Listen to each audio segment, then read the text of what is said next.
Hello and greetings and welcome to Penny for a Tale. My name is Mitchell and we have an amazing premiere today that I'm sure Ian, our GM, is super excited about introducing.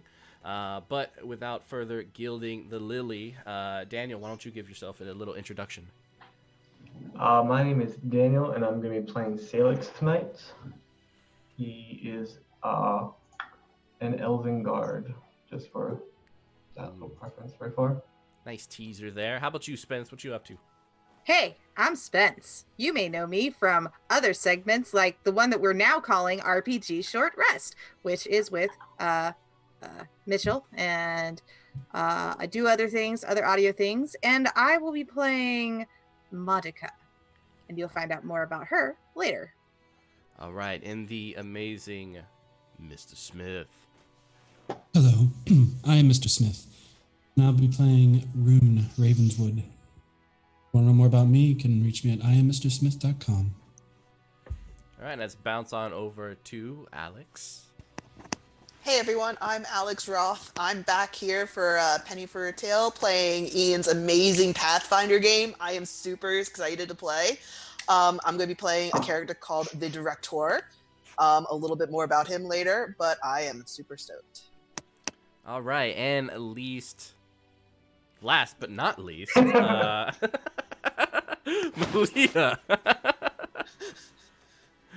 Hi, I'm MeLeah. I show up here sometimes, and I'm playing Chavi tonight. All right, and I think a drum roll is required for the last person I am introducing. Who's that? It is Ian. It's one syllable, so it's kind of like a letdown. Ian. And that's Ian. Well, my name is Ian, and I'll be the GM. We'll be playing Book 1 of Pathfinder 2nd Edition's first adventure path. That's Age of Ashes, if you're familiar with it. This is Book 1, which is called Hell Knight Hill. And starting off at first level, we've got 6 of us here tonight. And I just wanted to do a quick shout out for our sponsor, Fantasy Grounds. So thank you to Smiteworks for helping get us set up and trained to use this wonderful client. I don't know if you can see it yet, but Fantasy Grounds is a high-powered virtual tabletop that supports your rule sets like Pathfinder, first and second edition, several editions of Dungeons and Dragons. They've got Call of Cthulhu, Savage Worlds, like 24 other, Starfinder. If you want to know more about it, just go to Smiteworks. You can find them online. Fantasy Grounds is totally free, so just go to fantasygrounds.com, download the client, and try it out. And then I'd also like to give a shout out to The Only Sheet for giving us fantastic fully automated sheets. They use Microsoft Excel. If you have it, it's a requirement. But if you want to just check it out, go to theonlysheet.com, and I think you'll find that it's pretty well automated for effects and character creation.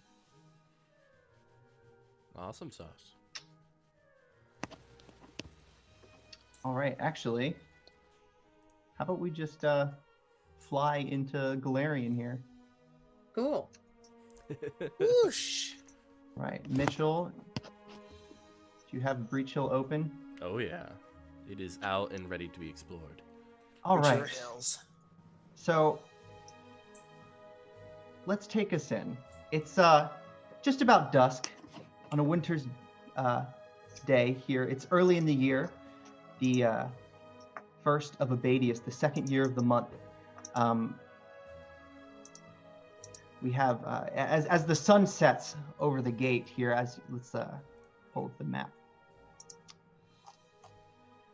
On the eastern side of the city of Breach Hill, on the eve of celebration, we have a strange figure coming into frame. The last of many travelers that would have entered today for tomorrow's celebrations. He dismounts as he finally approaches the closed gate. There's a guard standing in front of it. Rune, go ahead and introduce your character.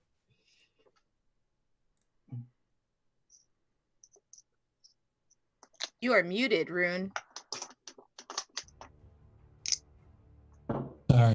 Rune stands about 6 feet tall, a bit lanky, but clearly he's got the suntan of a farm worker, no doubt about that.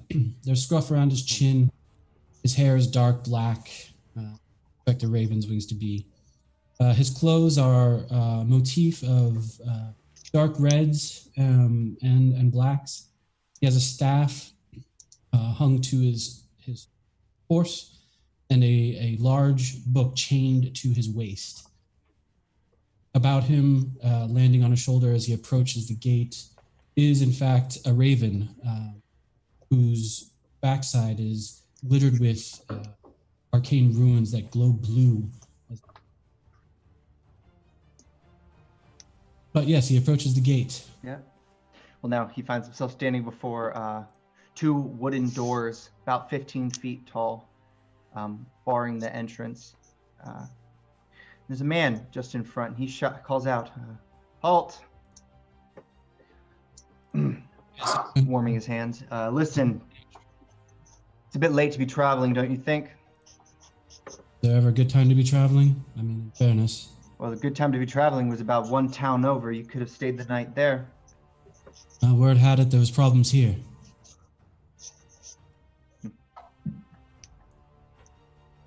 Oh, yeah, and what problems might that be? That's what I'm hoping to find out. Oh, man. Well, you're not going to be my problem. Wait here. Sounds good. Opens the heavy door, disappears behind it, and it will be just a moment that you wait. Let's take us over to a temple, a church. Visualize a small monastery depicting praise for the goddess Desna. And there's a room. A slender, white-haired elven man is tending to scars that look to be healed wounds. Daniel, go ahead and introduce your character. So my character is, he would be, I guess, half of his armor will be kind of on the ground. He's in this kind of like, I guess now tattered green and brown tunic that's hanging loosely from his waist as he's being tended to. He has a sword that's strapped to the small of his back and blades on other various places of his body. He's got short cropped white hair to close around his ears, and he's in most like full blood elf, like there's no question of it. Yeah. But he does have, the majority of his armor is like off right now, but when it's put on, he does have full greaves and a full left arm full of armor. All right. The elven man tending to your wounds hands you a small vial, tells you, don't be a wimp, drink this. Very funny. I don't see you taking fireballs to the back.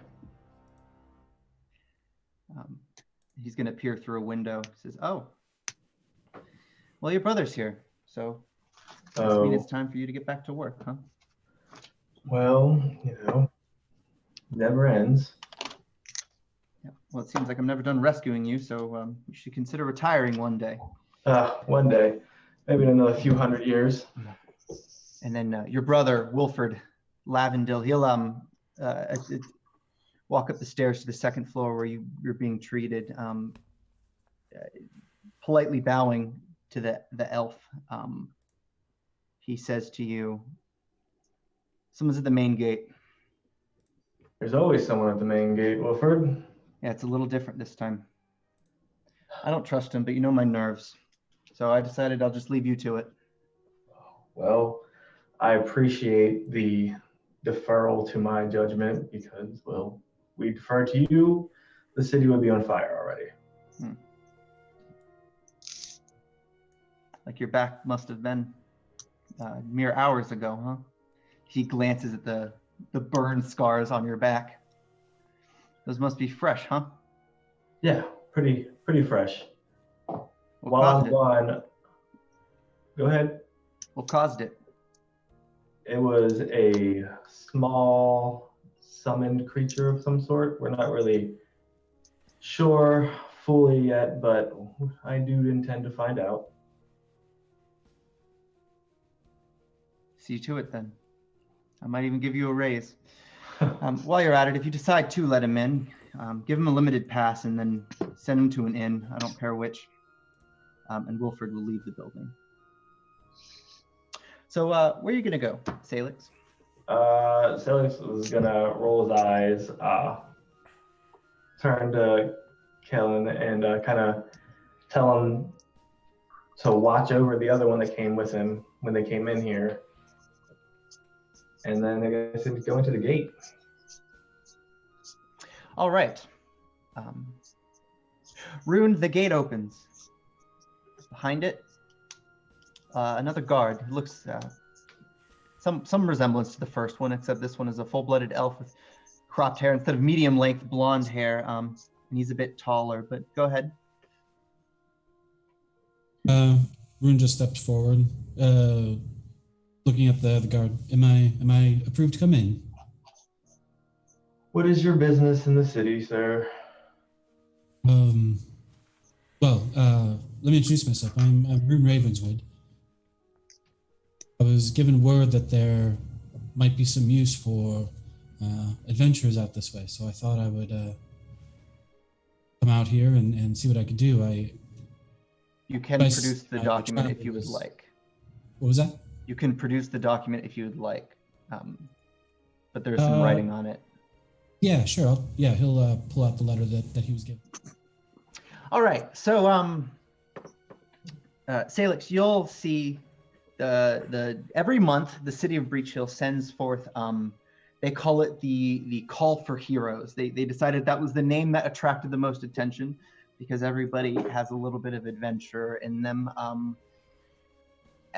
Essentially, what it is it's a round table. Everybody arrives. People state issues that they have. They'll put bounty on the heads of local beasts or other nuisances, and people will just tackle every freelance job at the same time.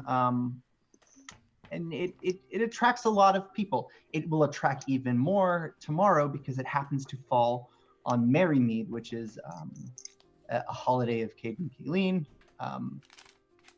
But you'll recognize this right away. I mean, most travelers, over 90%, will give you something like this as their reason for entering the city.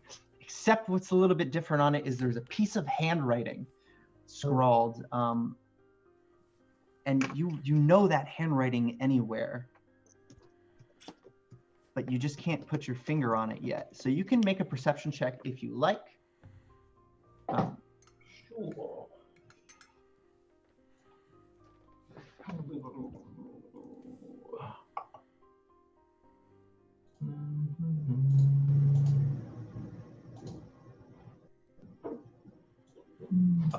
So you will go to the combat, or the, yes. I don't think. All right. Yeah, you're fine. I'm whispering you. Okay. I sent it on Messenger.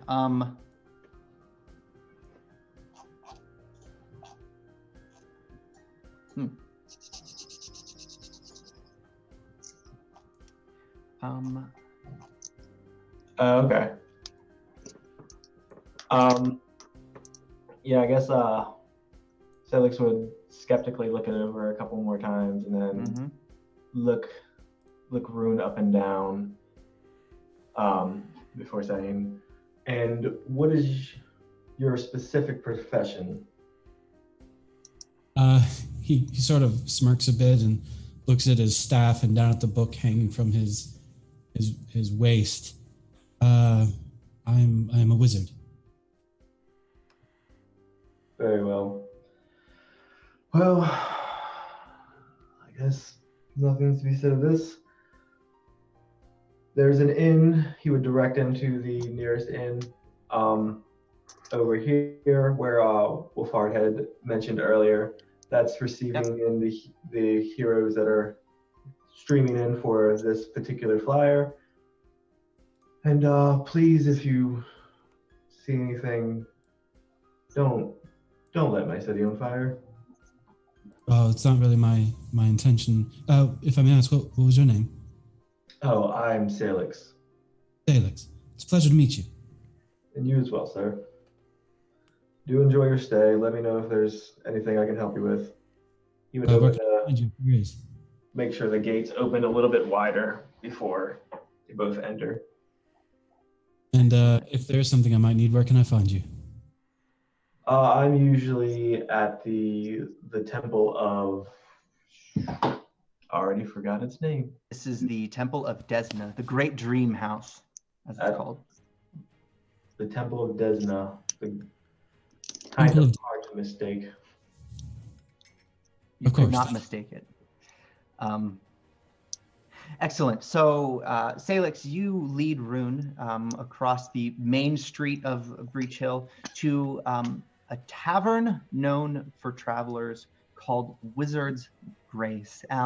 During the year, this tavern is owned by an Olfin woman. She's rather boring, but every month it seems, and especially on Merry Mead or other traveler-heavy holidays, she seems to really come out as a extravagant and celebratory person, but it's all a facade. She's bitter as can be.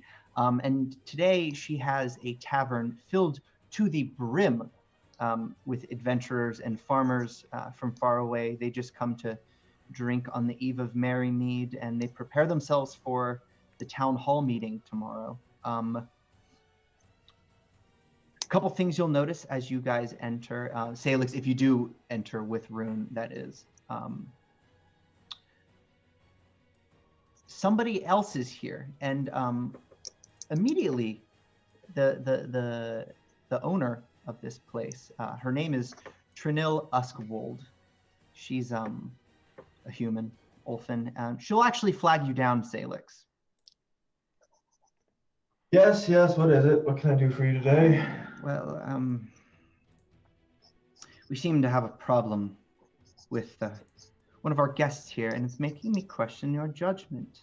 My judgment. Oh, my judgment. I'm the only guard in the city that lets people in this massive fucking stink heap. But well, I wish that was an exaggeration. And she'll point over to the corner. Spence, go ahead and introduce your character. Describe what's happening in this crowd.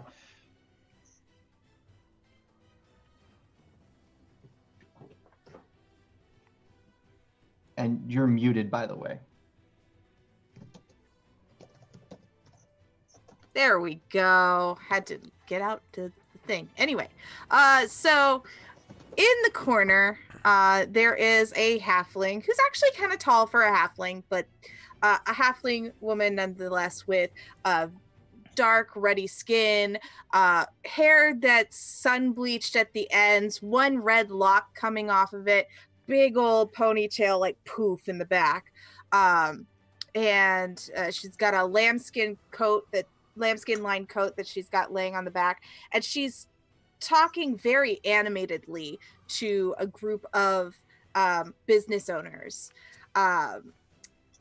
So if you need a consultant, like, this is what I do. I go to different towns and I actually work with businesses to make their businesses more secure and better able to resist loss prevention, theft, that kind of thing. So these are the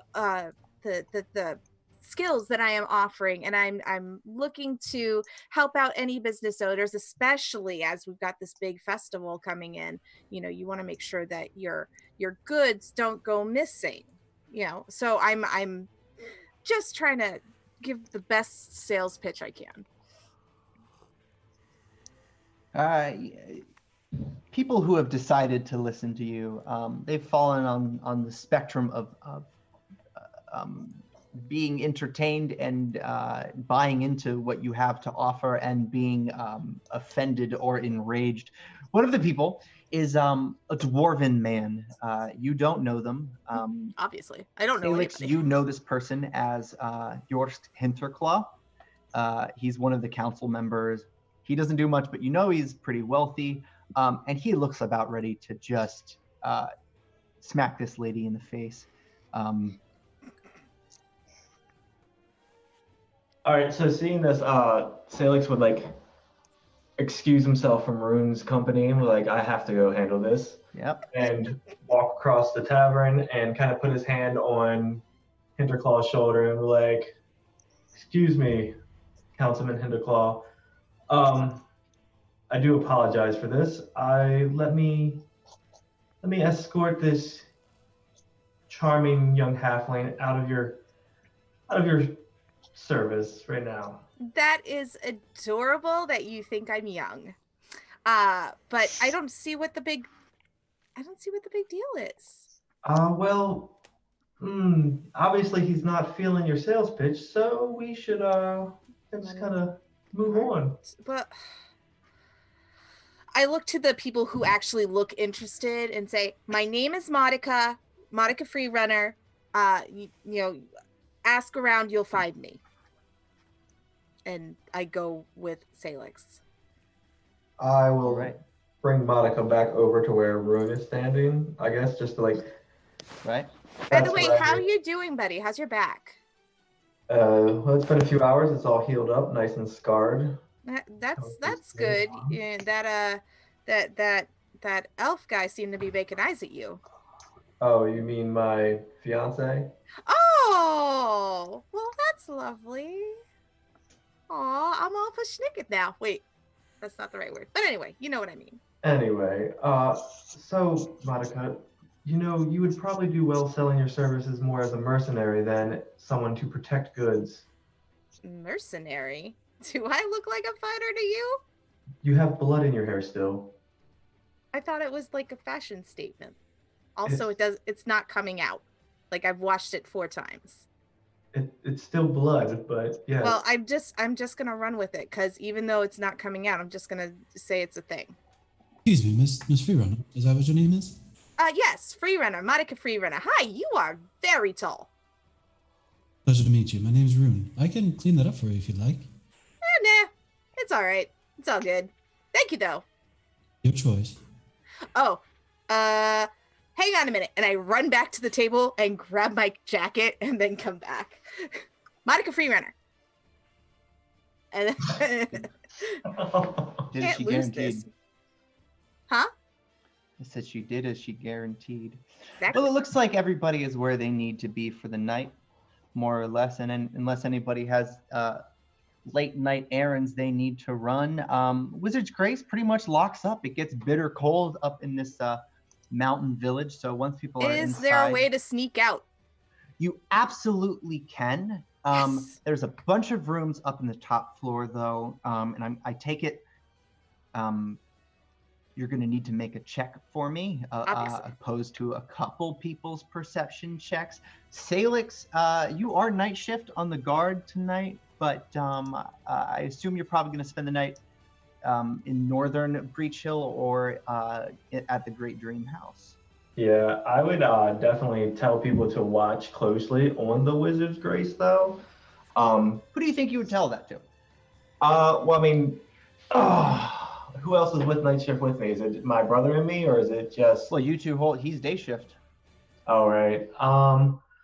Who you got? And I mean, you can confide in somebody that you think you can trust, but if you're looking at somebody to keep an eye on somebody, that's just a small price to pay. You got to hire somebody to do that. All right. I guess I would ask Mr. Rune. He seems respectful enough. Go ahead and ask him. I forget your last name, but forgive the insult. That would be Rune Ravenswood. Mr. Ravenwood, I do have a personal request. Miss Freerunner does worry me a little bit, so if I could have you just keep a closer eye on her.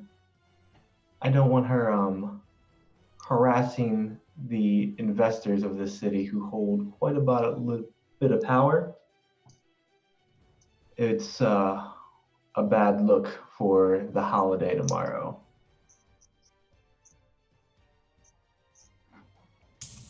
Well, first of all, it's Ravenswood. Oh, there's an S in there, just so you know, it's perfectly fine. As for keeping an eye on your compatriot, yeah, of course. I can send Corvus here out to watch over her as she flutters about if you are concerned.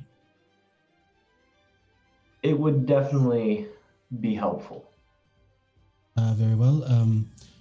All I really need to know is which window is hers. I guess Sailix would point him to where he would. Would they tell him where her room is or not? You know where it is. Yeah. Oh, yeah, he would. Triddle Uskull will tell you right away. Yeah, he would tell you where her window would be.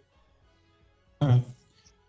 So he whistles for a bit, and out of seemingly nowhere, a raven sort of flies in and lands on his shoulder. As he looks to the bird, Corvus, who verbally speaks back, yes, I can help you. Corvus, would you mind keeping an eye on that little halfling woman that we met earlier? Oh, yes, of course. I can do that, yes. Off with me now. As the bird flies away. I do appreciate the help very much, and I hope the night passes very quietly for us all. Oh, I highly doubt it will. Never likely, unfortunately. You have a good night, sir. I sleep I can before I'm abruptly woken up in the middle of the night. Let's hope not. Yeah, of course. It was a pleasure meeting you. Sailix, right? Yes, sir. Thank you. Yes, of course. Sailix would excuse himself, and then I guess he would head to the dream house to talk to his future husband about this letter. Oh, yeah. Go ahead. I guess he would be coming in a little angry, and he would just throw his sword down as he sits on the table. A long conversation with Kellen about the contents of that letter and what was written on it brings you nothing, because he is a priest of the goddess of fate and dreams and prophecy. And if he can't be vague, you're denying him his religion. So he's basically just going to give you parables and the most non-answer you could ever hope for. So there you go. There's your red flag for that upcoming marriage, I guess. He's not talking to you at all. It's great. It's fine. Yes, it's fine. Rune, you know that the person you need to check in with before you deliver is a bit of a night owl. You've heard about him, some of the research he used to do, and you happen to know where his archives are if you wanted to go at night. If not, you can wait until the morning and go first thing right before he probably goes to bed. And he'll tell you where the book needs to be delivered to. Could you remind me what his name is? His name is Jorel Blacktusk. Thank you. Rune will go ahead and pay him a visit this evening. Was Rune informed of anything in particular that he likes?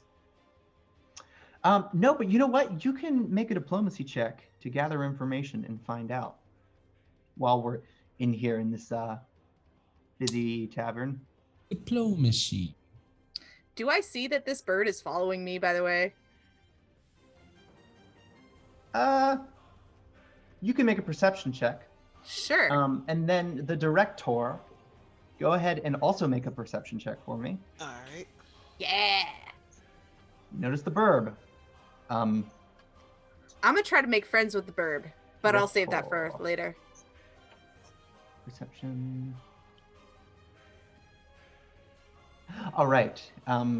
Well, Rune, you sheer luck just wasn't on your side. You asked somebody who was not from town. They made it look like they are, but they're not. So, Alex, go ahead and introduce your character. All right. So, tavern. Yeah, so the director is a small gnomish-like creature, bright green hair, cut in a slicked back mohawk, green goatee, dark sunglasses, dressed very eccentrically, but still, keeping it cool.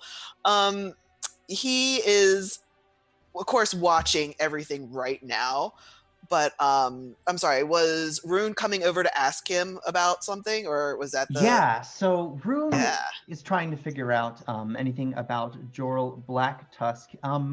And while he was not fortunate in asking a local, he asked you. The name does ring a bell because you're quite the intellectual, or you were once upon a time. Oh no, I still am. Yeah, okay. Big brain power. Got it. I hear you. Yes, Yeah. you do think you're very much still an intellectual. I am. Yes, and yes. So, Rune, go ahead and ask your question. The person yes, seemed much like a local. You're a local here, aren't you? That's fantastic. Thank you. I'm looking for a Black Tusk. Black Tusk. Oh, Black Tusk. Yeah, no, that's an excellent story that you have. I love this story. I'm not sure if I was talking about a story, but no, everything is a story. Let me just hold on. Sit down for like 2 seconds. Everything is a story. So this story begins with, okay, what's the story? What's the skill check? You're a black tongue, Tusk. I'm not a black tusk. No, but you're looking for it. You're looking. Yes, that is. Let me see. So I need to make the... Yeah, and so while you're doing that, Monica, what are you trying to do? You have noticed this. I want to befriend the bird. Be like, hey, pretty bird. You're trying to befriend the bird. Okay. Yeah. So that would be a nature check. Sure. In lieu of handle animal now. Go ahead and make that, and we'll set it to... Oops. Well, is it my bird? Yeah, it's yes. your bird. He'll just fly down. Oh, okay. Yeah. It's because it's a familiar. The usual things don't necessarily apply. But we enjoyed the attempt. Yeah. So I'm sitting here going, here, birdie, birdie, birdie. Here, birdie, birdie, birdie. Here, birdie, birdie, birdie. And I imagine that he comes down and says some smart ass remark like, yeah, that doesn't work. He lands on your head. Hi. Like a raven. Were you sent to watch me? Well, yes, ma'am. In fact, I was. Oh, cool. You can speak. Do you want to go on an adventure? Well, that really depends on how far you plan on going and what sort of adventure it entails. We're just gonna scope out the area. That's all. Area. Well, how far of an area do you mean? Just a couple of blocks around. Basically, I saw that there were some businessmen who were interested in my services, so I want to go around and take some notes so that I can deliver them to them tomorrow morning. Oh, I see. Yes. Oh, I'll be up in the air then. You do you. Great. And if you see any danger, because there was like this fire thing that attacked me and the guardsmen earlier, just let me know so that I don't like dying. Was that in town? Yeah, it was. Oh, that's bothersome. It is. So cool. Well, you'll be my eye in the sky. And well, I don't know about that necessarily, but I'll do what I can. Cool. Well, I'm just gonna pop out. And I will see you soon, maybe. Oh, stay invisible sight and all that. Yep, No sneaking about. Well, I mean, sneaking is part of the way that I do my assessment. Well, sneaking implies that you're skullduggery.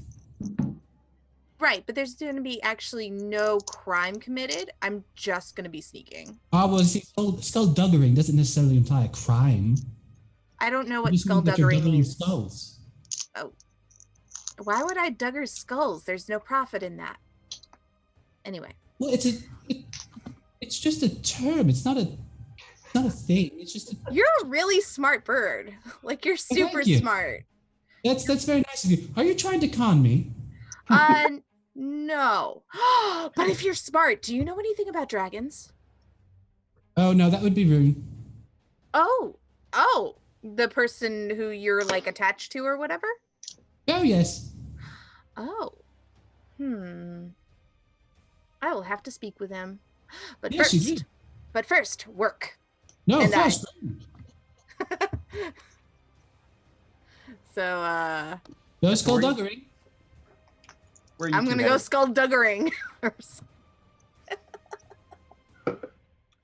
All right, so let's take it back to Rune Yeah. and the director. All right.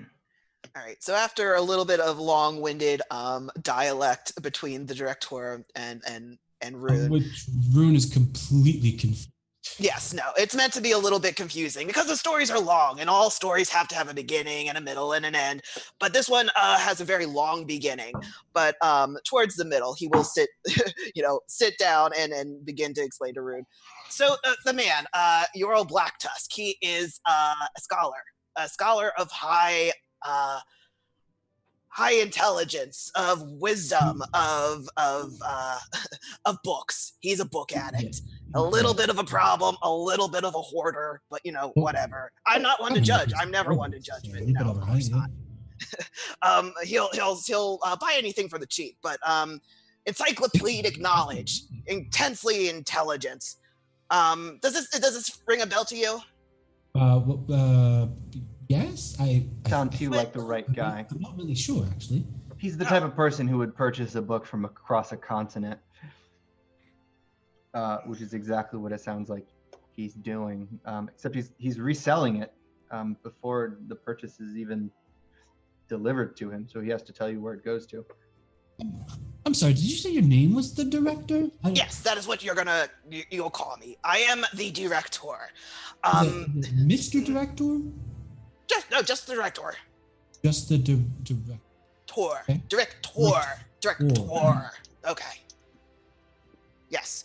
So to enunciate the end there. Then. Yes, enunciation is key on this one. Yes. He's a little bit of an odd duck. He's a little, and this coming from me, man. This is coming from me. Yeah, no, I completely understand this. Yeah. Yeah. Follow the train here. He is an eccentric. It's a little bit hard to find him though. He's an elusive creature. I might be able to help you though. I mean, that's why I asked. Yeah. Of course. I think I might know where he is located, but it's a little, with the celebrations coming and all. It's definitely a place we have to be on the lookout for others watching, we'll say. Oh. Is he in trouble? No, not so much. More so, he likes to be difficult to find. Oh. Okay then. I suppose we can work with that. Do you know someone who could find him? Quite possibly. Are they another character in this story? Huh? Are they another character in the story?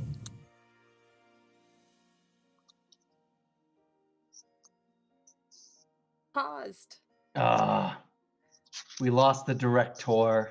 The director just goes into deep thought. We're gonna cut to we're gonna cut to Corvus. Okay. In the thing under Corvus. Yes, right. How can I help you there? So I'm sneaking out of the building and going to go take a look. I kind of have an idea where the archives are. So I'm gonna check around. Yep. Now that I know I have an audience, I'm actually going to do the note-taking thing. But I'm also going to be checking for any places where I could possibly get into the archives, but not getting into them. Just doing an exterior check. So go ahead and head over to the archives. Okay. If you will. You'll find it's about that's the director. About 2 blocks away. Yep. You'll head out with Corvus. Place is about as nondescript as it could get. Yeah, you could tell this Black Tusk fellow really doesn't appreciate tourists. He keeps it looks like housing almost, but run down even from the outside. It's all boarded up anywhere that there could be natural light setting in. And anytime you see a building without room for natural light, the folklore is that it means there's a magic user in there, because how else can they see anything? Right. So, and then there's just a steel door, and it's locked. But go ahead and make a perception check if you're trying to find a way to weasel your way in there. I'm not actually trying to get in, just seeing what the layout is, because I know I have an audience. Break in with your mind. Yeah. Do a hypothetical Oh. invasion. Well, you just can't find anything. Nope. So, nope. I'm so distracted by this bird that can talk.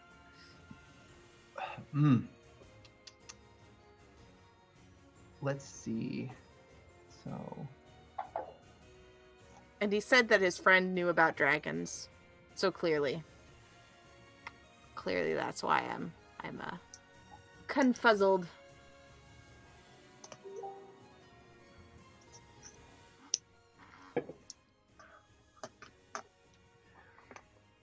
All right. So Oh, okay. Nope. I am not stealthy either. Yeah, well, whatever you're trying to hide from definitely sees you. Yeah. But you maybe don't know what you're necessarily trying to hide I'm having an off from. night. Yeah. Well, this is probably bad timing because Sailix, you just realized that you had forgotten something at the inn, so you went to cross the South Bridge back into the city, and you noticed something. The one person you were told to keep an eye on seems to have slipped out for the night and has been poking around outside of a building. So go ahead and take it. What are you gonna do? Well, I'm gonna just stand like menacing, like flicking a knife behind her while staring, just waiting, and eventually, like after, if she doesn't turn around and after enough time, like he'll throw like a little rock towards her, not trying to harm her or anything, but just like to get her. For some entertainment value, can Corvus land on her head and begin jerking it around? Sure. Yes. Why not? You're distracting me, and that's why I can't shoot anything. Cora's like, turn around. Turn around. A little more. Behind you. Oh. Hey, Sailix. How you doing? Thought you were going to bed. I was putting my stuff away, but I still have work to Sneak do. out and look. Clearly not sneaking. Do you see this bird on my head? What were you trying to break into this house here? I'm not breaking in. I am doing an assessment, and I show There's him no my notes. skullduggery going on. I show him my notes, and I'm like, I'm going to provide these to all of the business owners to show how my skills would be beneficial to them. Or at least the ones that were interested. That other guy who wasn't interested, well, too bad. The one who almost got physical with you earlier. Most people miss me, okay? It's my job to prevent the act in total. It's not my fault he can't use his words. Would Sailix know what house this is? Yeah, obviously. Yes. I mean, you're the guard. Yeah, Right. you know this is Joel Blacktouch. At the lull in the conversation, the two of them can hear and subsequently see Rune sort of catching up, mainly targeting his bird, but then seeing Sailix breathing deeply. Hey. Oh, yes. Hello. There was a poor green-haired individual, the director, who's passed out. I don't know what happened to them. Maybe too much ale to drink. Maybe. Oh, I don't know. I mean, dead. You know. As weird as they seem to be, I'm fairly certain they weren't drunk. Exactly. There's That's many weird. people that's probably drunk at this point. Probably doing to the fall festival tomorrow. Should I just leave them in the sun? I mean, we can drag them to the infirmary if you really want, but I think that sounds like a fairly decent thing to do. All right. Well, I'm done with my assessment, so I guess I can help. I will greatly appreciate that, Monica. Your help always does seem to bring a sense of calm to my mind, knowing that you're around. Well, someone has to watch your back. Well, you didn't do too good of a job the last time, seeing how it's Listen, covered in burn scars. I did kill that thing. Okay. I feel like it Not was my me fault that you're a So big at this target. time, you start to hear a few blocks away down the street. It's not been the sound of worry anymore, but almost panic. That's never People a good start sign. to pour out of Wizard's Grace. Yeah, they seem to be in a hurry to get out of there. Oh man, my What do you guys stuff do? is Will you there. head there? Yeah, no, that's the job. I send Corvus ahead to check it out. I put my book away in my back pocket and I start running with them. This is All all right. from one passed out green-haired person? Are you kidding me? I don't think so. No. You'll see as you can finally put the tavern, Wizard's Grace, in your line of sight. You make it onto that main road, main street of Breach Hill, and the double doors fly open. The body magically held in this sort of protective bubble of this black chaos as the director makes way out to the street. That's never a good sign. Well, whatever sign it was, it seems to have faded because immediately the gnome's body hits the street, and then with it you see this cloud of black smoke fall out and permeate, and something about that you just saw, I guess just Rune, it seems too real. Something that you Recently remember. experienced. Yes, and then suddenly the body of the gnome, as people are running up the street to get to the main bridge, like headed to North Breach Hill, because the city's separated by a river, the body slowly starts dragging along the road, headed back the way you guys came from, towards the east gate where you originally arrived, Rune. It's slowly dragging on the floor, just like shaking and sliding. You guys can try to impede the movement if you would like. You can I'll try to jump on his back because I'm small. All right. Yeah, you jump on it, and it doesn't seem to be weighed down in terms of momentum. It's moving at a steady state, and it's sort of seizing up a little bit, like it wants you to get off. Hey, director person, wake up. Stop doing this. This is weird. You're freaking me out. Oh God. Oh no.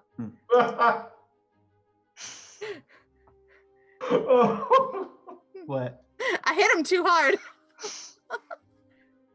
Knocked him back out of stream. I'm sorry.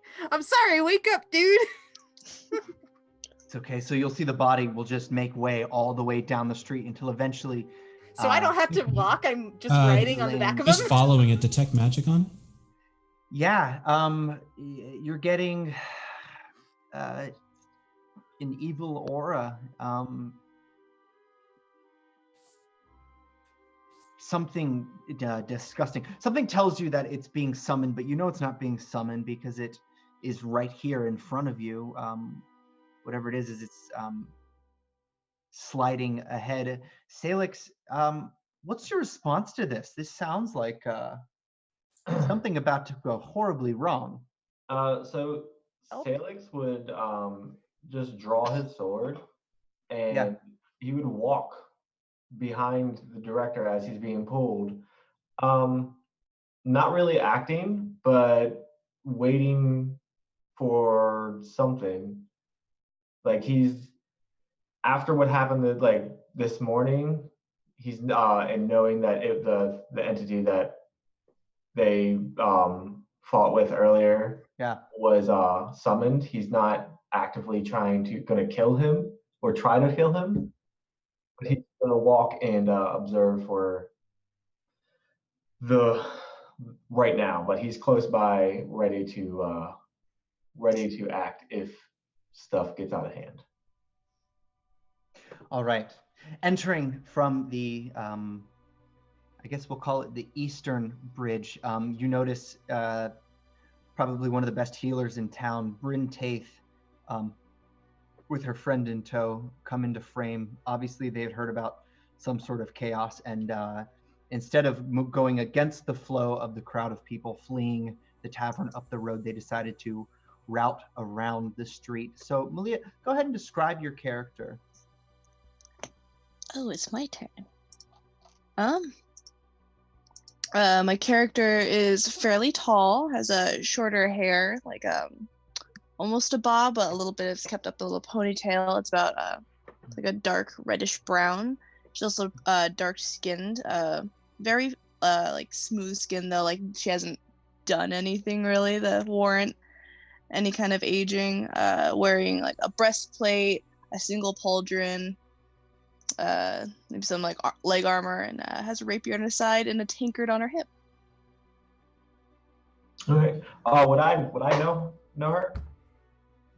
You know Bryn Taith. So Bryn Taith is the she's a priestess of Caden Kayleen. She runs Caden's Keg. Those jobs usually just mean you're a religiously good innkeeper and provider of ale, because if you remember, Caden Kayleen is the god of liberty, liberation, freedom, and essentially booze. So the two will come, and suddenly, for some of you, this begins to seem quite familiar, like deja vu, as it would appear. But now the director body is flung up in an upright standing position and hovering just a few feet from the ground, hand out, and with some 3-foot long extension of telekinesis, as he moves his hand, it draws runes in the cobblestone and sand mix pavement on the floor in front of this lumber mill. Hey, Sailix, I don't like this. I don't like this a lot. What are you guys gonna do?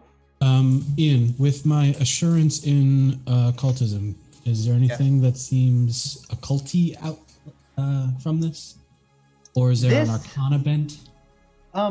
Yeah, so this in occultism is what they like to refer to as wasteful showmanship in magic. Once upon a time, people learned how to make pretty effective spells. They just looked so utterly boring that aspiring mages and wizards just kind of tired of opting for them, so they decided to make them as flashy as possible, where this would normally be a conjuration spell about to happen, and it is a conjuration spell of sorts. You realize that this is just added shenanigans to sort of instill fear in people, and it looks like this branch of magic is about creating fear, and that's part of the reason why all the themes are so horrific looking. And as this gnome finally draws this circle, a pit, an illusory pit, opens up in the floor below the director. As he backs out, a creature appears, coming up, filling the hole that was in the road. And Mitchell, if you would like, you can describe your character. Yeah, so coming out of this amazing pit here, you see this skeleton-like figure with moss that hangs from several bits of it. Mushrooms, black and green, pulsate on its body. It looks like it once was the skeleton, at least a tall individual, maybe an elf or a human, but now it looks like it's been crushed, and the way it moves feels so different than the norm, that it appears much smaller than it probably did when it still had flesh on him. The skull is upside down, the neck bones twisted and distorted, with several bits of black ichor upon it. and its jaw hangs open in a very almost maniacal laughing sort of way, and there are two little green eyes aglow in the mouth socket with two drumming little fingers upon the teeth, black stained and pale. Furthermore, the eye sockets of the skull are black, and despite the light, nothing seems to penetrate it. And the other one, the other eye, has an almost star-like shape crushed into it. And that, ladies and gentlemen, is what you see. Nope, I am jumping behind all the tall people. Yeah, so Sailix would move forward, I guess, instinctively with his sword drawn and ready, and just with a readied stance, and just oh yeah, no, he's gonna he would attack it. Okay. So Rune is going to attempt to stop him if he jerks to attack. But he's holding his staff up. There's no reason for that. There's no reason for that. A patron was just dragged from an inn down the street, and then drew these runes, and then summoned this thing. Yes, this is all a show. Then what is this thing doing here? Well, why don't we ask it rather than hitting it? Hey, ugly, what are you doing here? Hide behind stuff. Point to somebody else like they said it. It looks around, not really understanding that the question was for it, as the two little eyes within the dark shadows of the mouth almost make a half moon, as if smiling but without a mouth. Nope. Yeah, you don't have to smile with your mouth. You can smile with your mouth eyes. Yeah, exactly. Nope. And would a nature check give me a hint at what this might be? It could give you some insight. It's worth doing. If anybody wants to make any checks now to get a guess I want on to what's going, hide. absolutely can. Yeah, you've got nothing. You Can I remember try it. You and- remember this thing. Can I try an occultism check? Yes, you can. Aww, Wah, wah, wah. that was almost a 15. Chavi as well. You remember a couple people that you see here. You remember this figure. You don't remember any. It's deja vu. Of course, it's going to be vague, but you remember seeing this creature, and you feel like there are just big things at play here. The director as well. And Rune, of course, you recognize 3 people in the room. So everything's starting to look a little bit weird. More or less just did, like, I look at Bryn and I was like, remember the fucking dream I just had the other night? Rune is looking at Chavi, like, trying to recall where he recognizes her from.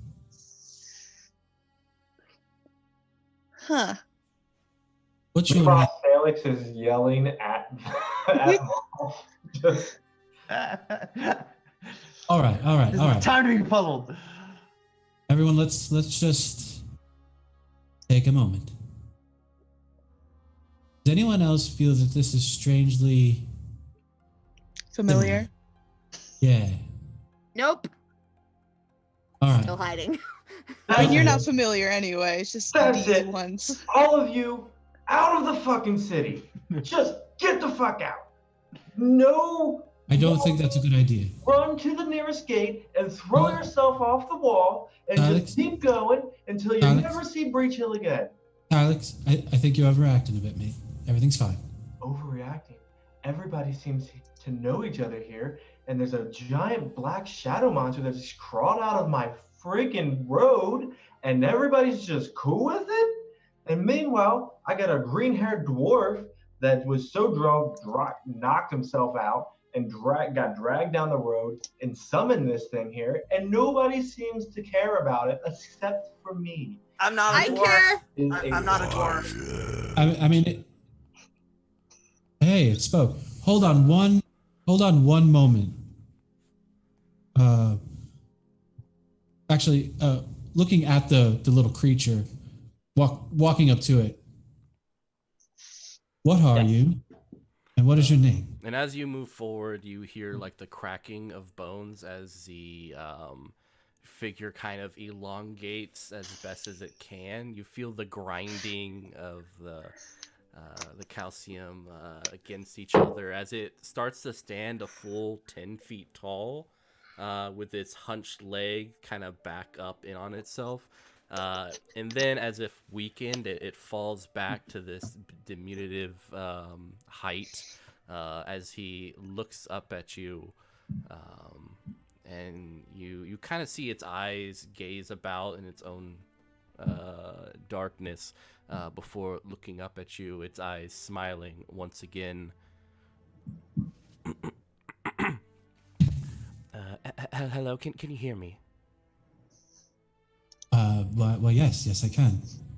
Can you hear me? Yes, I can. Good. So, we need to know some information, or this individual behind me is likely going to swing on you. So, what was the dog and pony show for? How did you get here out of nowhere, and what are you?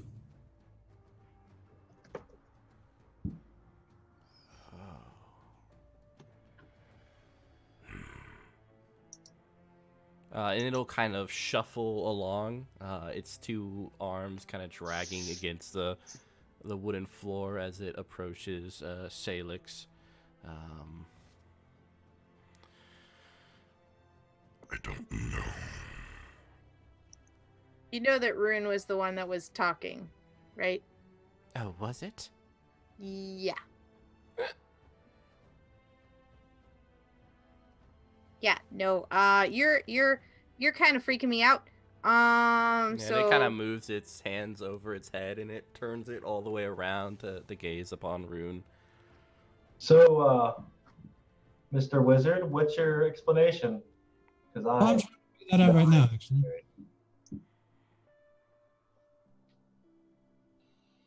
Looking back at the creature, do you have a name? Yes.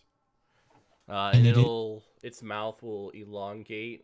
You hear the cracking of and snapping of bones, and slight jagged edges burst forth from little pieces as a couple of the bones can't really handle the elongation, and pieces of it fall to the ground. And a single moth kind of comes out of the darkness and flaps its wings on the teeth, and then you see one of the little hands grabs it and then drags it back into the darkness. Its mouth closes somewhat once again, and you kind of still see the little hands and the skull drumming upon the teeth. Moth. Yep, that was a moth, all right. Oh, joy. Okay, well, this is awkward. Oh, you don't say. So I just need to let y'all know this. I'm the one in charge of keeping you shitheads under control. Well, And I mean, to be fair, nothing's really out of control just yet. something just got summoned out of the road. That's a little out of control. Well, no, Then not really. a voice from the alley where Jorah Black Tusk's shop. You hear the Elvish man, Kellen. I won't claim to say I have any idea who this man is, what this thing is, but I know that the minute it hits the floor, everything here changes.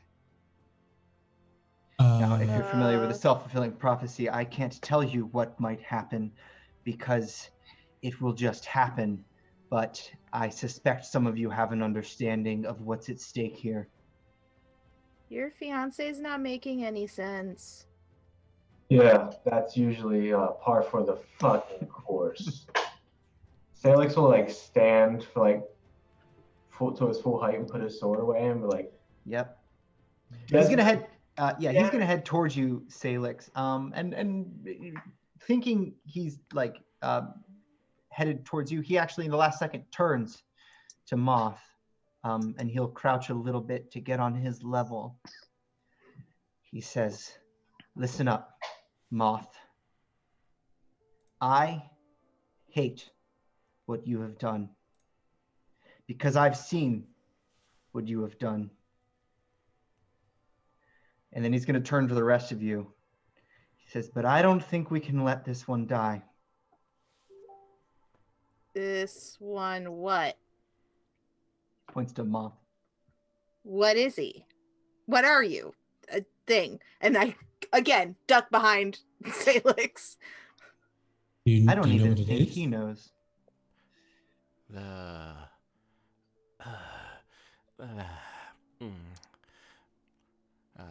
And you kind of see the little hands nervously tick-tacking upon the teeth. The earliest Kellen. thing I remember was coming out of a bloated carcass of a tree, red ants kind of gliding about, several almost sepsis like skin wrapped around the tree. It was, if you all recall, it's much like being birthed. Wailing and screaming, I clawed my way out, and I unfortunately could not stop the clawing, and that which gave birth was no longer, and I think the life passed on to me. Much like your own, I think.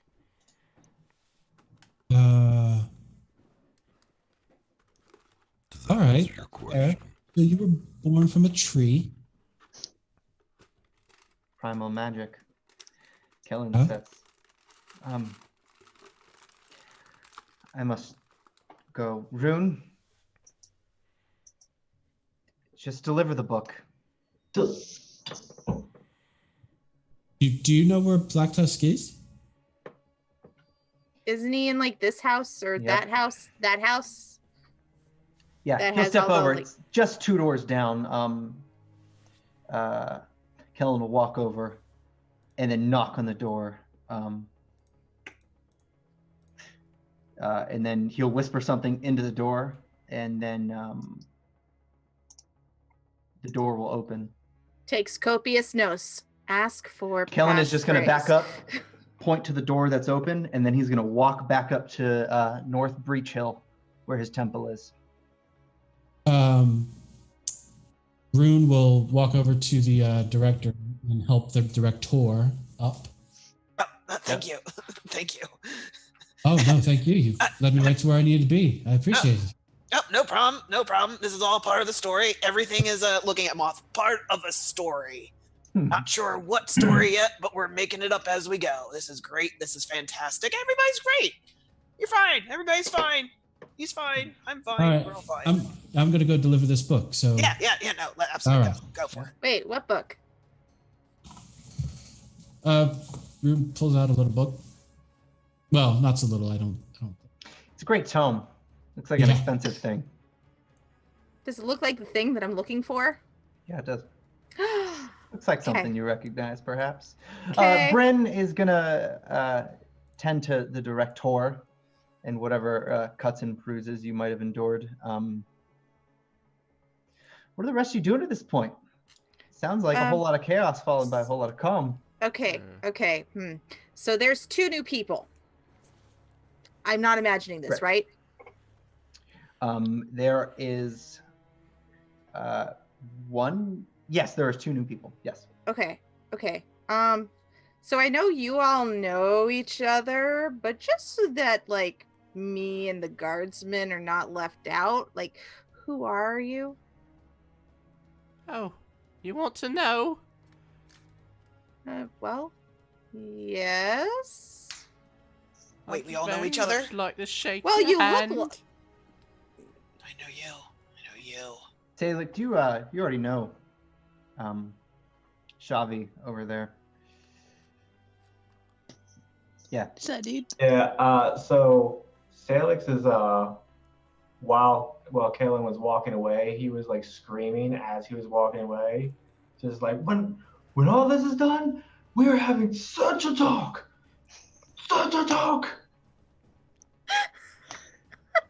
Sorry, I shouldn't be That is laughing. so funny.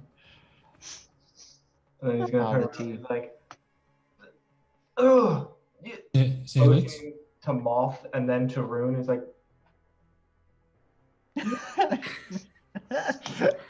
Sailix, I just need some time. I'll figure out what Moth is, and then we'll go from there. so this is you. This Moth, bone cracking, 10-foot tall demon that crawled out of my street. That's your responsibility. If he starts killing people, I'm coming for you. I'll keep Monica under control. You keep the Moth under control. Keep the What? moth under I control. mean, that seems fair. Yeah. Okay, so the way you said that makes it sound like I'm still in trouble, but I didn't do anything. So, Yet. well, yeah, I haven't been hired to do anything. Duh. Anyway, I'm sorry. We were in the middle of introductions. Well,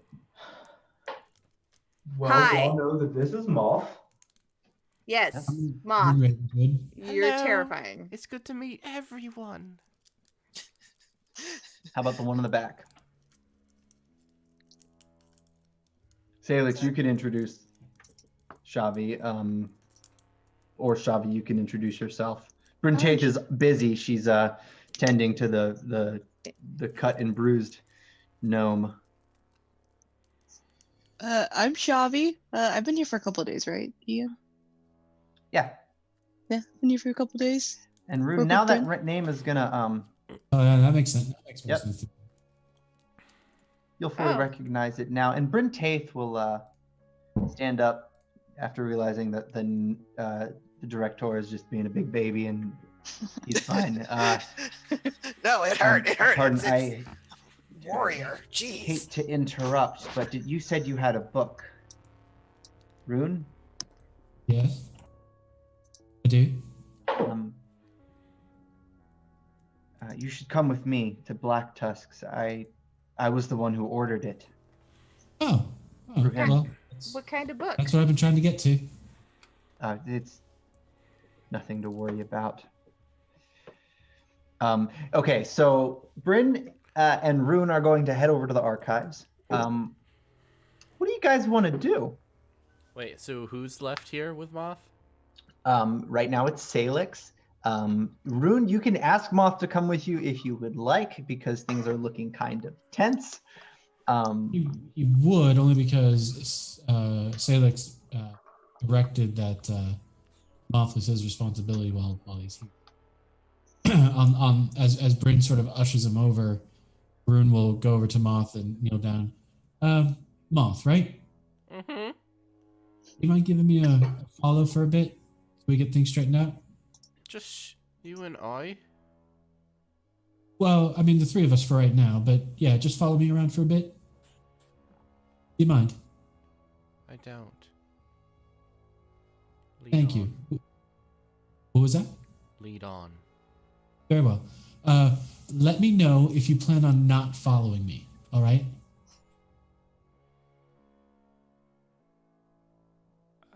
Okay. Okay. Just want to make sure we explicitly understand you're following me, and then if you choose not to follow me, you're going to tell me.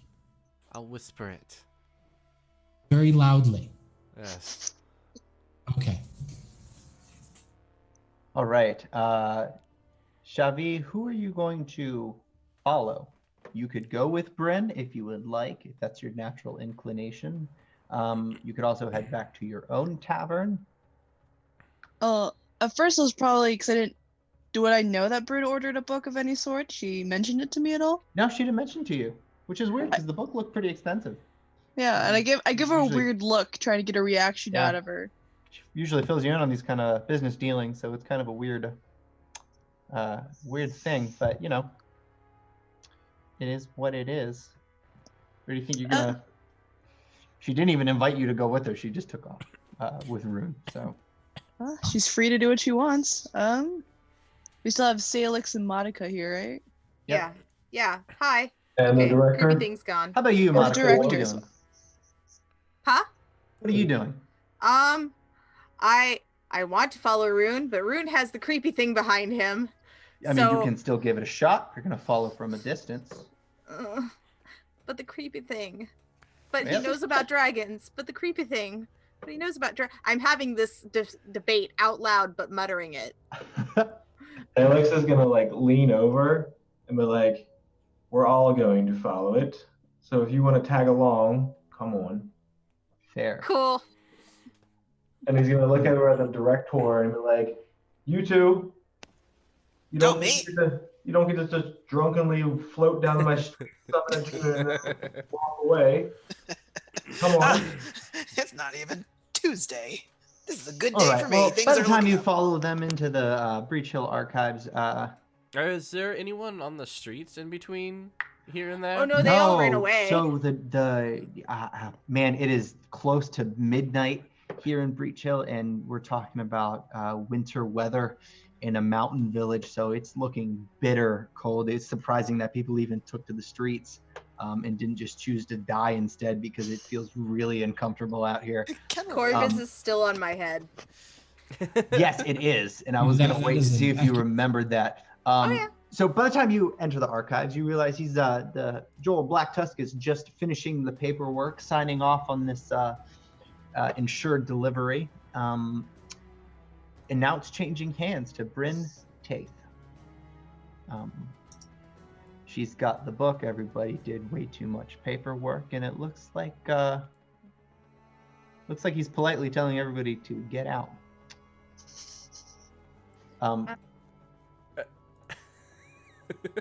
Rune, make a perception check.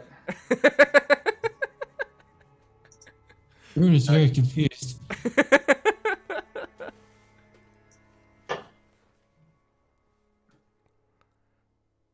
All right. Yeah, so you're gonna look. So people come in, they arrive. You look back, and you're like, oh, okay. So I guess everybody's here, except Moth. Moth is not here. You don't know how it happened, but the guy is just gone. So comes in with his hands up. "One job, Rune. One job." When I tried to mitigate, I had a feeling he'd do this.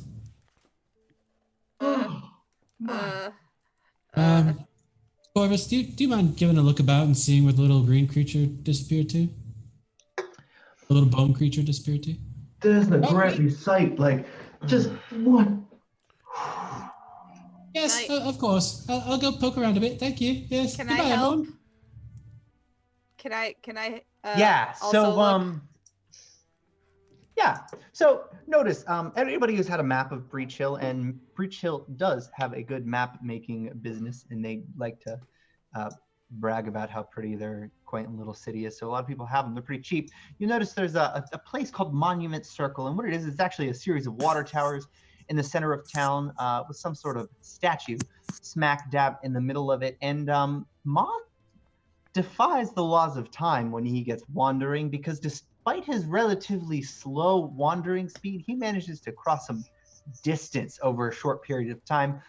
He'd only been gone for about a minute or so, but by the time you found him, he was about a block away. He had somehow made it over a fence into the back of the Breach Hill Town Hall, if you guys can see that on the map over there. And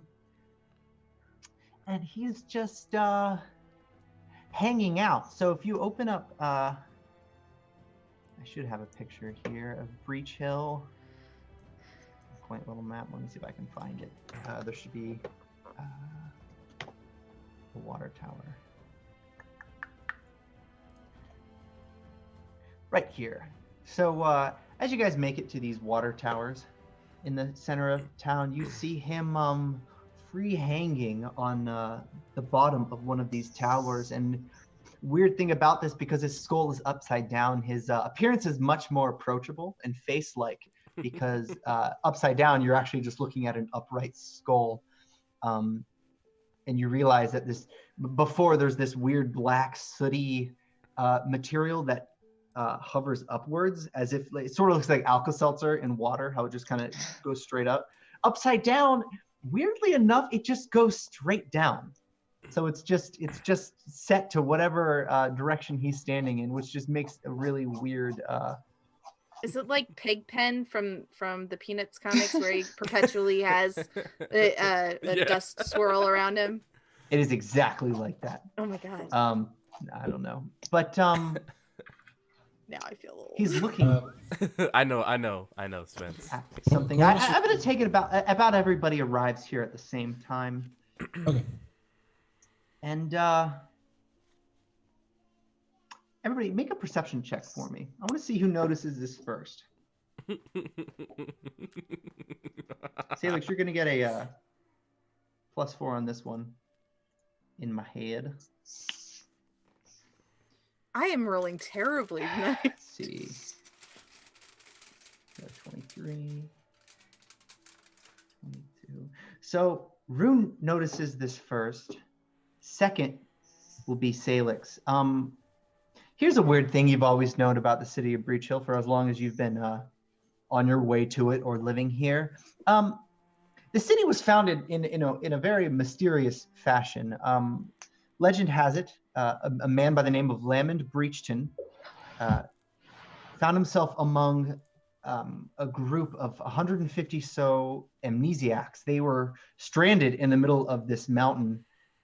They had no memory of how they got here or the events that occurred prior to them reaching this empty region. And he essentially helped them cultivate a small community that would sustain itself with a decent economy and nice river access. So they naturally named the city after him, and they gave him great praise, even built a statue in his honor. But Sailix, now Rune's suspicion, and the suspicion that your brother had for him, now it seems to make sense, and I'm going to tell you why. Now all of you individually, except for Monica, because you did terrible in that role, turn your attention to a statue. It's lit with a perpetual light source hovering above the head, circling. Kind of reminds you of an Ion Stone. But the statue, if you look closely at the face, it's a wizard. See if I can get this. Something strange about this, though, is his face in its entirety looks like was molded from Rune's face. The appearance matches exactly. Well, that's awkward. Yeah, they got your nose wrong. Rune just. Are you fucking kidding me? It's beyond coincidence. This looks like as if somebody took Rune and turned him to flesh. Turned him to stone. Perhaps he's a bit taller, though. So based on the initial direction that Corvus got, Corvus will land on the nearest thing it can land on next to Moth. Yep. And look at Moth and say, you were told to say when you were going to stop following, just as a point of note. Rune, when everyone else arrives, will simply stare at the statue very quizzically, mainly because he thinks it looks like his father, but only sort of. Just a little bit, like half.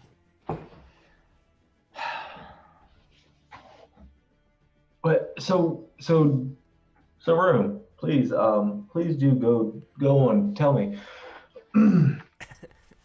what's going on, man? I'm not gonna lie, that looks like my dad. Your dad. Well, that Yeah, looks. the nose is a bit off, but yeah.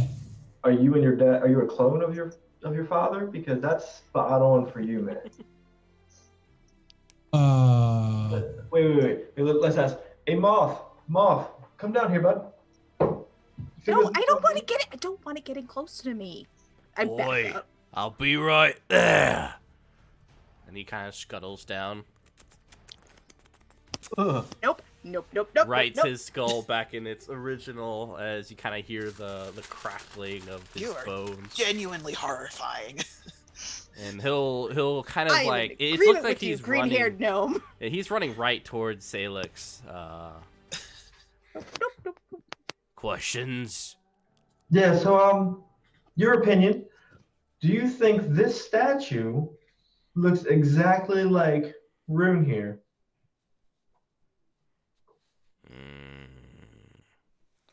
And Moth will start to crawl towards the statue, looking at it. To be honest, all y'all look alike to me. Oh, okay, great. Chavi, what do you say? Uncannily, actually. And So, I have seen your father, so doesn't look exactly like him. Yes. Have we addressed that yet, by the way? No. I don't think No. we Not have. really. So maybe now is the time that you were 100% certain, because maybe you weren't before, but now that you see the statue and you see him mention his father, you know a guy who kind of looks like that. You know that guy. Maybe this is a good time for you to vouch for who Rune is, just in terms of proof of identity. Because right now he looks like an imposter. I mean, I don't know who this is. Who is this?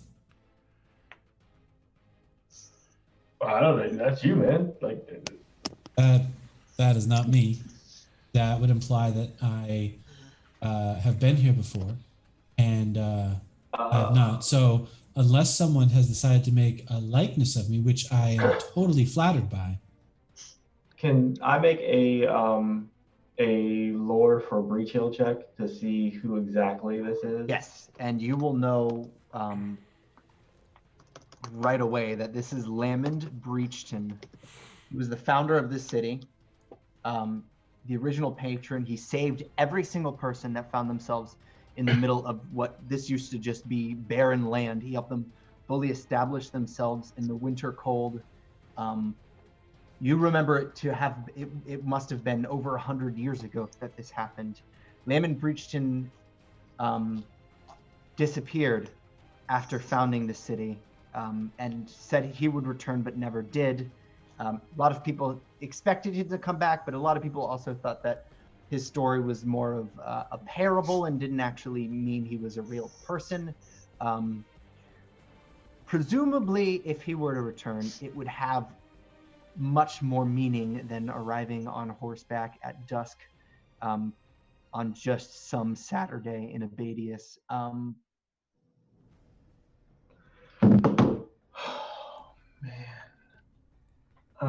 Okay, so let's cover things in order if we can. So first of all, Moth, are you still here? I'm right in front of you. Oh, good. All right. So, did you agree to follow me? Yes or no? Oh, yeah. Did you agree to tell me when you were going to stop following me? Yes. Did you tell me that you were going to stop following? Oh, I did. Was it a whisper or was it a loud whisper? Do you not hear the voice of the leaves and the wind? Okay. Which one of your canals in your face is where you decipher sounds? That would be the Two canals right here, as he points to his ears. I'm learning so much today. Less about Didn't know we canals. needed to cover that, but that's a fair point. So, that's resolved.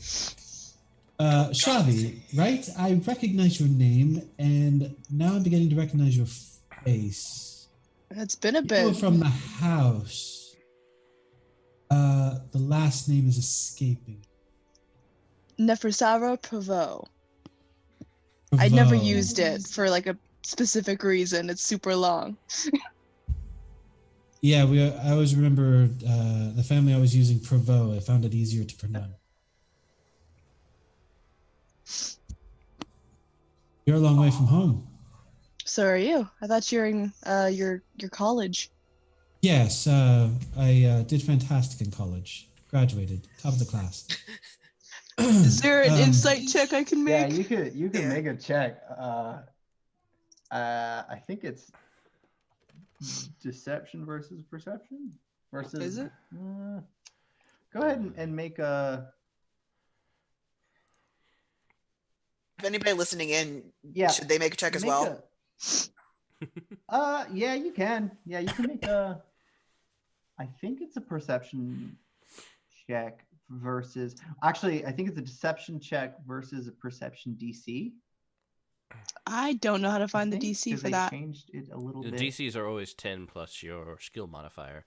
Yeah, just find your modifier. Yeah, I know for Moth, his he's taken a step forward to Modica, and he's very much imitating the conversation that's currently going on between Rune and Chavi. His hands are kind of gesticulating in a very conversational manner, and his you see the hands kind of on both sides of the skull kind of going like this, in a very kind of intellectual manner, at least he's hoping, in an effort to converse with Modica, but no sound is escaping from the pit of his face.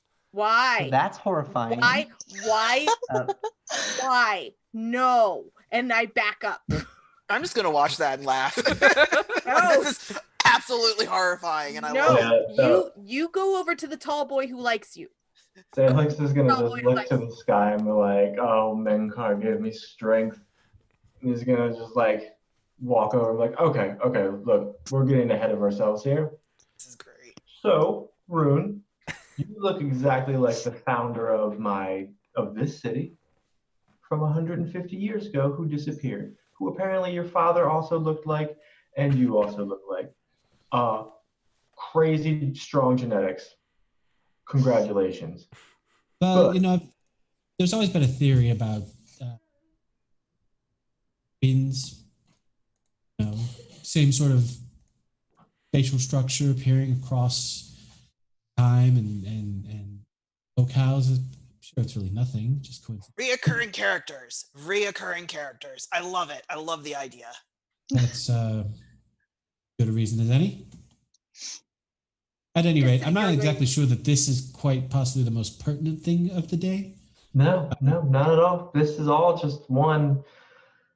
I'm just Great waiting. story. It's a great story. I know. It really is. It's a really great story. I'm just here for the ride now. Yes, you are. Nobody burns anything down. You are a character in this story, and I love it. I was really hoping to talk to Black Tusk, but that was a very short interaction. Not quite expecting. Is it possible to meet? Well, I mean, he probably closed up shop because, it's like late and stuff. Well, he's a bit of a night owl. Go check it out if you'd like. I mean, I'll go with you for that, but I like your Raven told me that I could talk to you about dragon stuff, and I feel like he would also know about dragon stuff, and I really like dragon stuff. But Moth, you creep me out, and I know. Oh, I'm sorry. I don't want to creep you out. I want you to like me. Well, that's a little. You should give her a hug. You should really give her a hug. People Shut like hugs. Up. All right, so No. Rune, sounds like you're heading over to Jorah Black Tusks.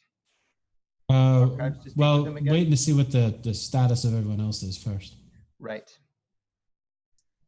Well, so Sailix's viewpoint is everybody's going to have to stay together as a group because there's too many unknown elements between all of us. It's a good place for everybody to meet. I still don't know what roll or if I'm supposed to do a DC check to see if Rune's lying. About being cum laude. Your perception. Okay. He told you he graduated from college, and it is the truth. Okay. Told you that he did well. He did well, graduated from college, all that. Yeah. Top of the class. Checks out. So now, here's an element. It is super cold out. It's midnight now. You're surrounded by water. It's like a degree out before the wind chill. It's time to find a place to to go that's indoors. We could always go All back right, to Caden's back to keg. the inn then. We could go back to the inn. Or that. Definitely, yeah. Why don't we Alternatively, set ourselves up there is with Caden's one of keg. these? What was your idea, Chavi? We can go to Caden's keg. It's where I've been staying and helping. That's perfect. I would want to like get my stuff from the wizards, whatever. The wizards, like Oh yeah, where you had yeah. been staying before. Yeah, because I have a room at the Wizard's Grace, and I kind of left my cloak there because I was not planning to be out this late, this long. Usually, my things don't take this long. Yeah, but we'll swing by the Grace and then head on to Keaton's Keg, and then Okay. I may violently assault my fiance in the dream house. Well, do it That's like sexy like, because sexy fights are great, I've heard. Well, keep your eyes on the top room of the tower. If a tall, slender man flies out a window, you'll know it's a sexy fight. That sounds more like murder. May I join this quest of yours?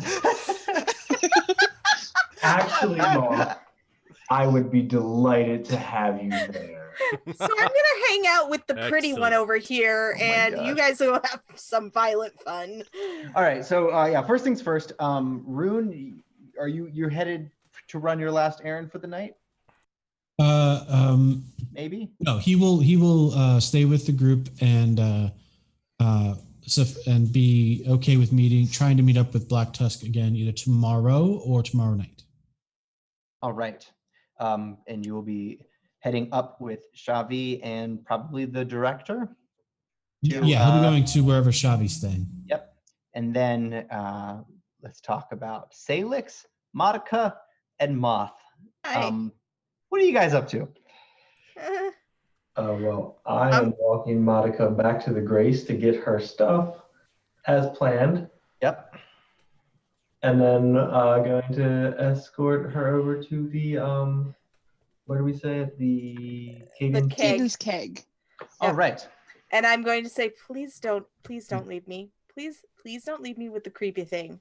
Oh, the creepy thing was going to come with me for tonight because apparently nobody I else. will come with both of thee until I think the witching hour is upon us. Phrasing. But Oh, wait, anyway, where did the green-haired one go? he's in there with Chavi and stuff. Oh well, Chavi can keep an eye on him. Yeah. All right. So it sounds like all but two of you end up in Caden's keg before long. Yeah. Have fun with your fight. Don't get disbarred as a guard or whatever. Oh no, I this has happened quite a few times. Okay, and also don't die. Dying is bad, and you almost did that earlier today, so don't do that. Well, next time watch my back better. Well, okay. I will make sure your back is plenty covered. Thanks, Moth. I appreciate it. So Caden's keg is what separates the tourists from the locals in a way, at least the locals with a little bit of coin to spend. You're not going to hang out at the Pickled Ear unless you're flat broke. But Wizard's Grace is for people visiting for the monthly Call of Heroes or trying to see the sights of Breach Hill if there even is any. Caden's keg is officially, for tax purposes, a temple of Caden, but it's actually, for the most part, just an inn. So the liquor is pouring, and Bryn is there getting ready for her biggest business day of the entire year tomorrow, the holiday of Merry Mead. And she's even gone so far as to volunteer somebody who doesn't work for her to help stock the shelves and get the bar prepared. And Rune, you'll notice a familiar face of sorts. And it's pull it up here. It's your own. I get it. Ooh, it's a pirate. Middle-aged chellish man. You know him as Jacob Crow. Obviously, he has no idea what he's doing. This isn't anything like his profession. Last you remember, he was like a bodyguard or an escort or something like that, and caravan escort, by the way. So don't. And then he'll look at you for a second, and then shake his head like he doesn't recognize you, or maybe the thought. I'll pop my head in fled behind his him and mind. I'm gonna point out with my thumb and just like nod. Rune It is. Ravenswood, and he'll come out from behind the bar, shake your hand. Shake his hand. Wow. Rune clearly trying to remember Jacob Crow. Crow. Yeah, Hi. that crow of yours. I did How you great. been? You got taller. That's what happens when you get older. Yeah. Don't I know it? He stands at like 6'3". He's offensively tall to some people. I'm not just You are talking about the offensively halfling. tall. Yeah, you're offensively tall, sir. Well, I made the beds, but I figured you guys could borrow them. I'm not going to get much sleep tonight. I slept all day after we made it into town. But What are you doing here? well, I was taking Chavi here. She only got here quite recently. Escorted from home. You know where? Huh. Right then. Yep. I have a question. Is the bar busy right now, or is it people like leaving? and There's starting? actually nobody here. She closed the day before. Very cool. I'll probably And just she is immediately go help super her. stressed out right now. Okay, good. Thank you, because she I'm wasn't gonna going to say hop it, the but bar she and get yes. back there and start helping. Yeah. What do you guys want to do tonight? We can crank out some downtime activities. Anybody has some motives, some medium term projects they need to get to? Dragon stuff. I'm sorry. Go ahead. Rune wants to sit down with Moth for like an hour or 3.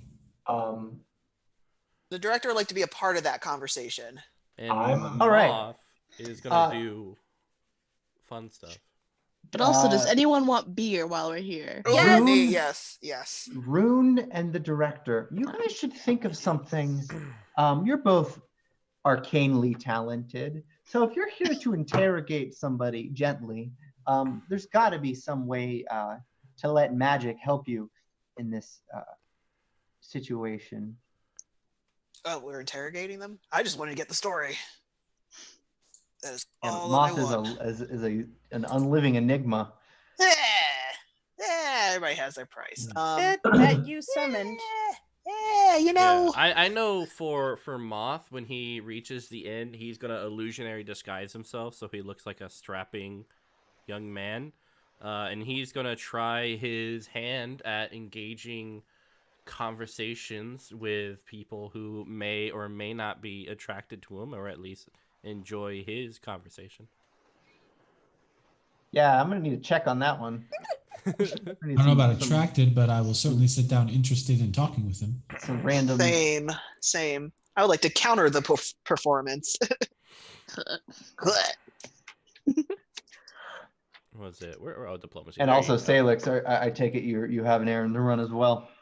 Oh yeah, no, I'm going to go talk to Kel and yell at him. Not really yell, but talk. Loudly. As you say to yourself, that's what you tell yourself. I'm just gonna talk. I'm just gonna talk. I just need his I'm side of the walking story. into the dream tower, like, just gonna talk. We're just gonna talk. Not gonna yell. Immediately. Anybody going with you? Moth was gonna go with him. He is currently occupied. He's quite busy. Yeah, there's people to talk to.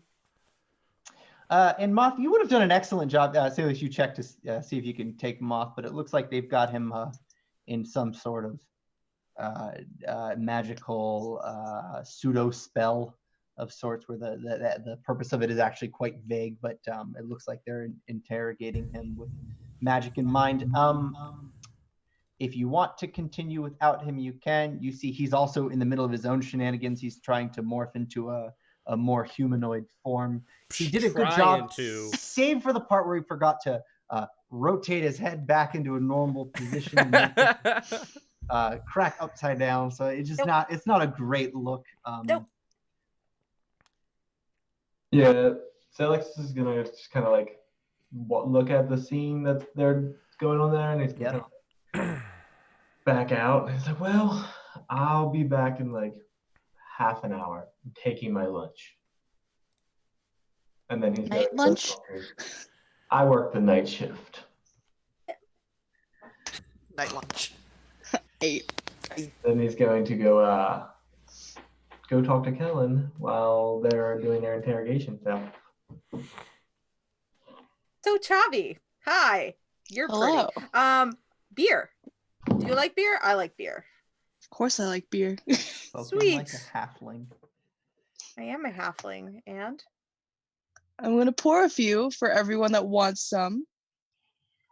Probably one extra for Bryn too, because she's looking stressed as fuck right now.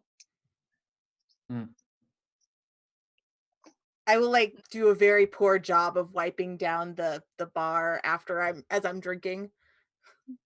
Drink, Love wipe it. out. Pretending I'm helping, but Use I'm the probably strongest not. alcohol to disinfect the other alcohol. And then so the director and Rune, do you have any questions for Moth? For Moth. Yeah. Oh, many, Yeah. many. Yeah. So Rune will look at the director. The director, you want to ask first? Sure. All right. So I'm a little hazy on what quite happened. A little bit too many, one too many. I don't know. Things get crazy. It's the time of the year. Exactly how Make did a perception check as you say that, by the way. Okay, recall knowledge. Yeah. But you can continue. Yeah. So exactly what did I say before any of this happened? What were things that I was saying or doing? Or are you asking me? I'm asking you or Moth in general. Oh. I rode on your back down the street. Not unheard of. Not unheard of. Okay. Which part are you talking about? The part where you sort of slid down the street on your back of your own volition? Or the part where you floated in the air as a pit opened up underneath you? Whoa, okay. Well, maybe a little bit of column A, a little bit of column B. I don't quite remember all of that. Little bits and pieces. Right. Well, we were talking, as you may recall, and you were telling me about Black Tusk, and all of a sudden you just stopped and passed out. I came running, ran into Sailix, and just about the time that I was informing him that you had passed out and were on the ground, you come floating, sliding out of the inn, and this gray or this black smoke was appearing around you, and so I say, I mean, it was all very showy. Was it good? Was it a good show? I mean, it was like a 1 out of 10, like a 1 out of 10 star. How much do you think? Was that a really good thing or like? Well, for me, it was a bit old school. It was okay, but Sailix was thoroughly not derivative, not too derivative. No. Okay. Thank goodness. Thank you. All right. That's where I'm going for. Okay, that's good. I'm not sure why. Yeah. All right, that's fine. So, yes, there was this big show of runes and Moth is rating the performance.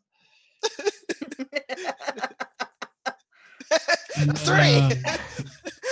3? Really? It was. This thing appeared out of the ground, and you sort of collapsed off to the side, and well, now you know the rest. So he then turns to look at Moth. So where did you said you were birthed from a tree? Is that right? Director and Rune, go ahead and make nature checks if you have it. I do. I do not. Make Arcana checks, but I need impressive values there. Make a what check? Arcana. Rune, you'll know that's primal magic a little bit. Is the bartender here? Yeah, Bryn Taith is at the counter. She looks to be setting up with Chavi, and you actually notice something as you're looking up there. That shiny book. She's pulling it out. Book. Shine. And something about the aesthetic of such an expensive tome. It must cost a small fortune. It's captivated the four people: Jacob Crow, Chavi, this halfling woman, and Bryn Taith. They all just are kind of gazing at it in awe for a second. It's sort of picturesque as they just stare at it, which might interrupt your guys' conversation. But you hear Bryn say, "Chavi, I got this for you. What? I know it took a lot to get you to come out here for this festival, and Caden knows it took everything to convince Jacob to let you go, but I appreciate it, and Joel really got this for a steal, so I want you to have it." Is that the book that I delivered? Yep. Oh, what is it? Thank you.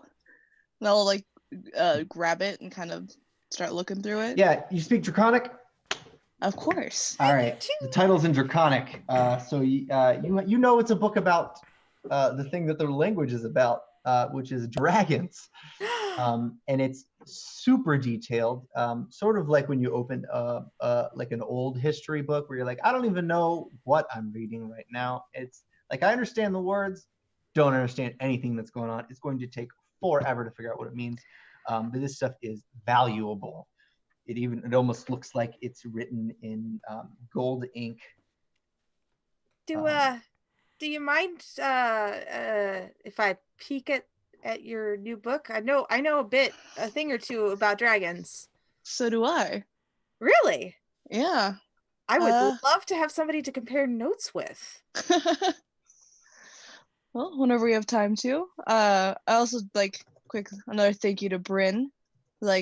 Just a really quiet, I didn't think you listened to me about that, but thank you. Gentle pat on the back. Yay! Wow. Yeah, and Moth, in his humanoid form with this disformed, disfigured, twisted head, is staring at the book. If the director touched his head, would it move? Would he do anything? Do it. I'm doing Find it. out. I'm gonna reach out and I'm just gonna start to try and touch Moth's skull head thing, or just start to move it. When you get close to it, you see a small hand reach out of the ear canal. And Can I shake it? Can I shake its little finger? It's how does this thing keep getting creepier? No. How is it not? We've not reached the plateau yet. It's just the first episode. Come out of the There's ear more. There's more horrors than you could ever imagine. There's a lot. And it's only session 1. But yeah, he's staring at the book.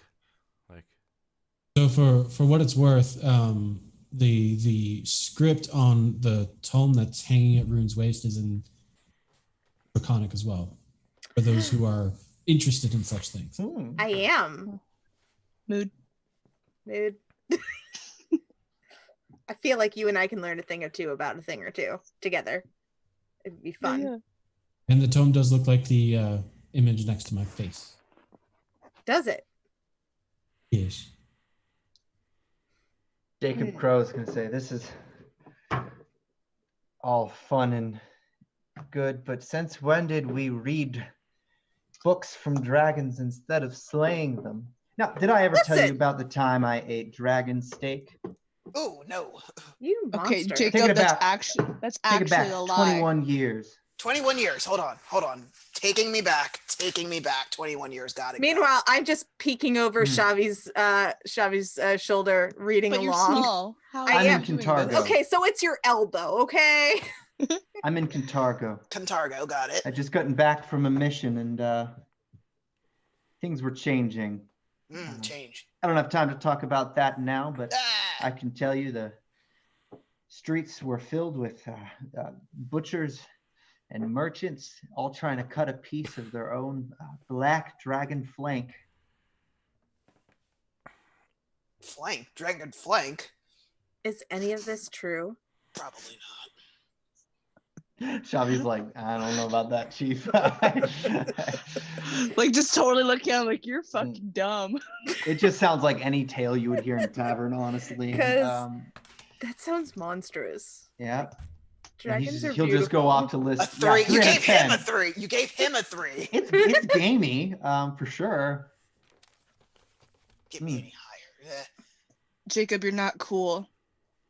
And yeah, long after revealing the fact that he's pretty much not cool, he's gonna explain the story about how he ate dragon jerky for 2 winters in a basement somewhere in Kintargo. Yeah, he's a weird guy. But what do you guys want to do for the rest of the night? Sailix, I imagine you're heading out for a bit. Yeah, no, while they were doing all that, I went and talked to Kaylin and Had relations. I guess just kind of sorted some stuff out about what was going on and why I was kept in the dark about. So this is what happens. You head out in the bitter cold.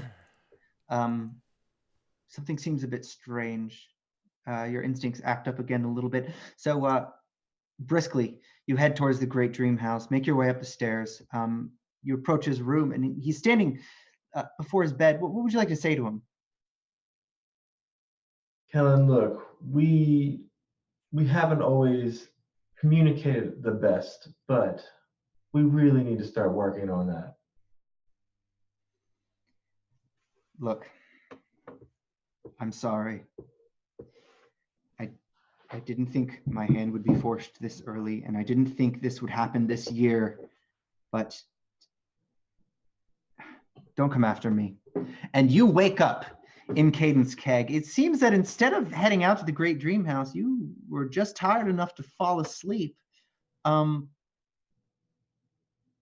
yeah, you wake up in the middle of the tavern.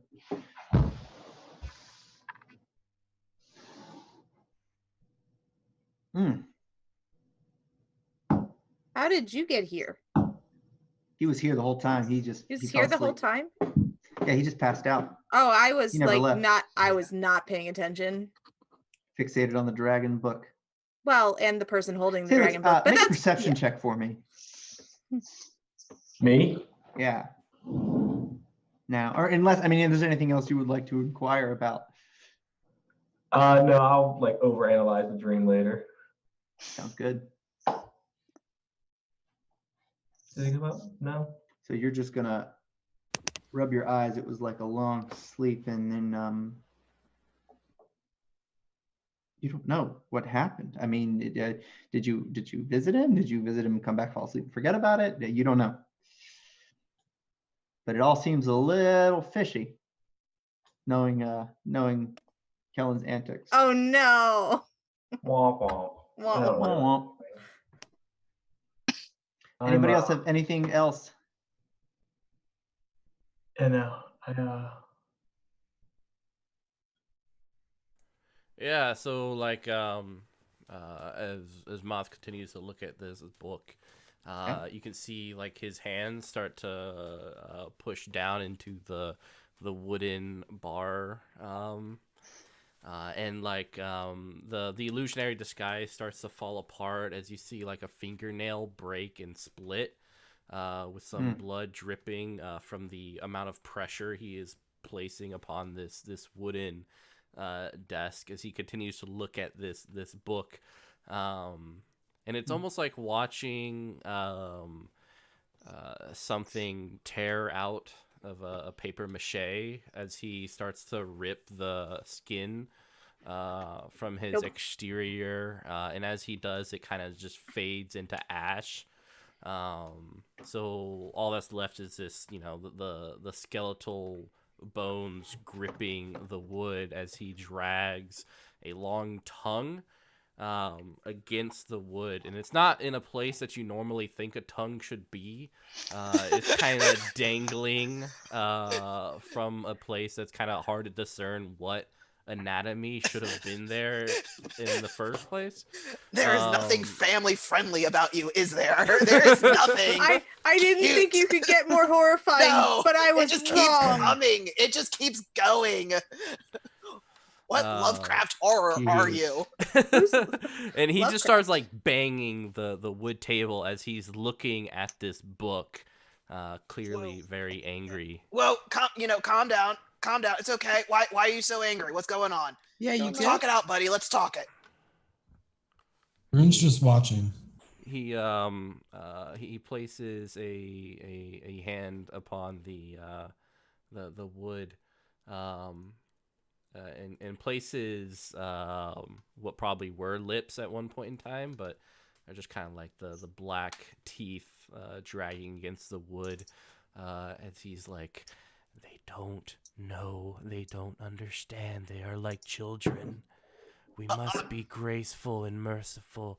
They shred my body and they tear it apart. Nope. Oh, okay. Moth. Would you like a beer? He slams his fist again. Barley.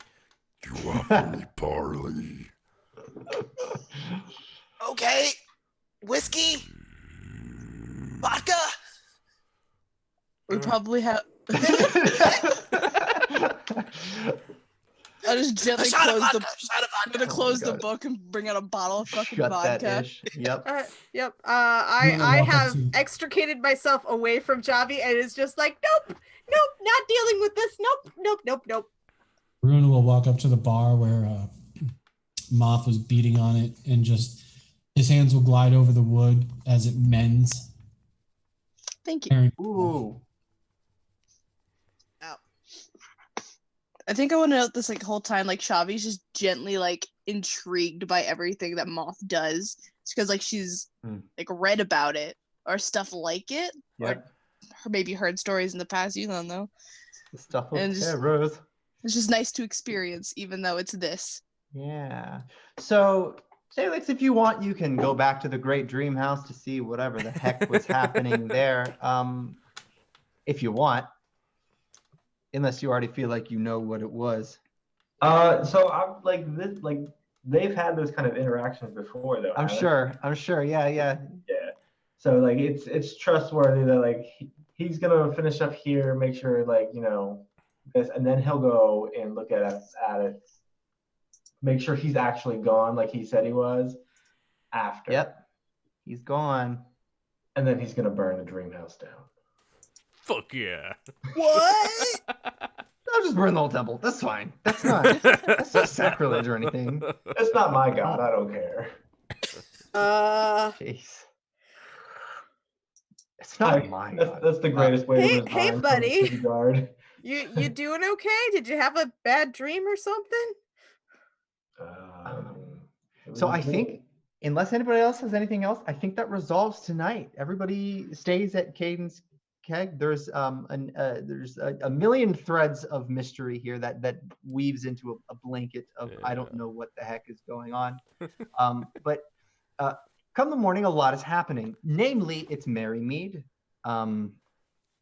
Caden's Keg is opening a little bit later because she has to understand that the Call for Heroes is going to occupy a lot of her customers.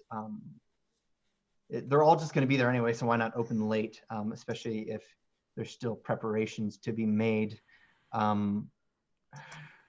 I assume all of you would like to either attend or, in Sailix's case, do watch for the Call of Heroes. That'd probably round out your night shift.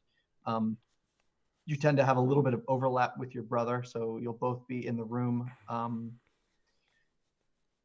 Is there anything you guys want to do before you head to the town hall? Yeah. I mean, I know for one thing, Moth will not stay in the tavern. He'll be right outside. And if anyone comes to watch, he'll find a tree and then just kind of place his back against it, slump down, and like part of his bones fuse with the tree as he becomes dormant. Corvus will, What if I bought you stick with shots? Like, would you? Moth. Say again? Go ahead, Alex. What? Yeah, say that one more time. You had to cut out. Four of us will sit with Moth for the night. Alex was saying something. Yeah. What if I offered Moth shots of vodka? Would he go shot for shot for me? Would just go through him? Like if he throws it, because it just I like mean, go it's through like his throat? obvious he doesn't know which orifice to place it in, and none of it seems to really work. That's what she said. That And should it help gets- in your favor. Yeah, it gets really creative after a while about where these liquids can be poured into, Okay. and we'll leave it at that. Yeah, we'll leave it at that. Like everybody lost at this game. We all lost a little bit of something in us when we saw this. No one wins. Monica is going to try to forget that Moth is a thing Yes. and go back to the neighborhood where she did the assessments and just put a letter with her observations in their door. Like, or Make a stealth check. yeah. Well, no, like the mail. I know, but you were causing a bit of a ruckus over there just hours Okay. ago. Okay, you're fine. You're Yeah. fine. Yeah, your enemy Now number that one. I don't have a big glowy bird over my head, I'm fine. Yep. People should be Yours- watching them instead of In Moth. that neighborhood. Clearly. Yeah, I just go and I put my recommendations and where to find me in their mailboxes, and then I go and I sleep because I stayed up way past my bedtime. All right.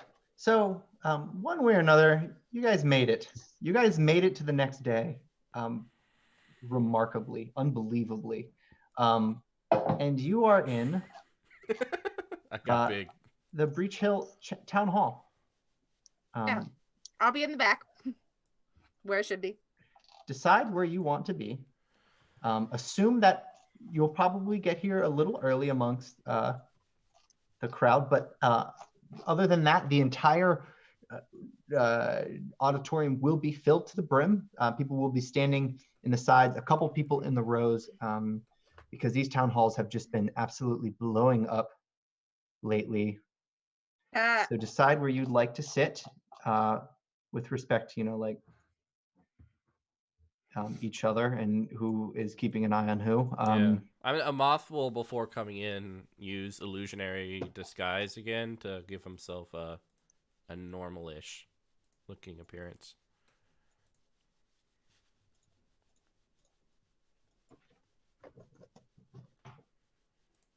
I'm standing up with them, like in front, I guess, doing the guard thing. Yep. Sense. So people are filing in. No, people seem a little bit frazzled about what happened in the night, but I'm sure the two guards that run this town have no issue calming concerned citizens. Majority of people in here aren't even citizens. They're all from out of town waiting for side gigs. And you'll notice there's 5 people on top. This will represent the council. Some of you recognize all of them. You recognize absolutely nobody, and they are as follows. You have Trini Sprizzlegig, Gnome in second position. You have Yorsk Hinterclaw, angry dwarf who does not like at least one halfling. That's a fact. Melma Ann Sendari, she just looks wealthy and overwhelmingly boring. And Greta Gardania, she appears to be perhaps Osiriani, maybe just Chelish. She sits in the middle, and then on the farthest left, or on the farthest right, we have a goblin. Dressed for success, obviously. She's even got shiny earrings, and we're all proud of her. Good for her. She'll move across her desk and reach for a gavel once the room seems full enough. to begin the meeting, and with a sharp rap on the desk, the room will fall silent. And she'll say, unless any of you have something to say, I will begin. She will stand up, look around, realize that most people can't even see her. So then she will get on her chair, pull out a piece of parchment. I'm concerned. A few weeks ago, my goblin allies in the nearby tribe of the Bumblebrashers stopped answering my messages. I sent Raven, I sent Carrier Pigeon, and then I decided to brave the road in the winter and head there myself. What I saw was Hell Knight Hill Citadel, not but a few miles from here, lit aflame. It seemed to be burning, but the fires didn't go away even after hours, even after snow. Could this be some sort of torment or some sort of distress signal? I don't know. But what I do know, and then all of a sudden, there's a loud bang. I'm going to just need reflex saves from you guys. Something absolutely rocks you to your core. You can't tell. Maybe it's an explosion, an earthquake, something of great impact suddenly knocks the breath out of her and just completely cuts the conversation. Not terrible. All right. I'm blaming it on being sleep deprived. 1, 2, 3. Director and Monica, you're not okay. You've taken fire It hurts. damage. But I guess now you're just realizing what's happened. The doors to the back entrance of this hall fly open and a column of fire just burns through. And then with it, sparking out, you have these small, like arcing, they almost look like gems of some sort that land, and on impact, they all explode like a carpet bombing along the rows. Bodies start to fly, panic ensues immediately, and you hear a voice call out from just outside the double doors screaming, "Fire!" And that's where we're going to end off tonight. What? Oh my gosh, you little tease. Tease. Great. Oh, did anyone die though? None of our party did. Yeah. No, nobody in the party did. Yeah, I want to know if anyone else. No, some of us died inside. Yeah, no, that's me. I'm emotionally wounded. Yeah, well, everyone, thank you so much for popping in on session 1, the premiere of our Age of Ashes Pathfinder game.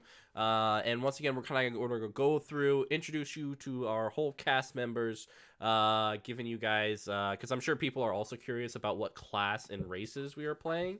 I know the Only Sheet was curious as well, and I think that now would be a great time to kind of provide some of that information. So my name is Mitchell. I am playing Moth, and I am playing a cleric. I'm not going to say what deity they worship, but it's not Cthulhu.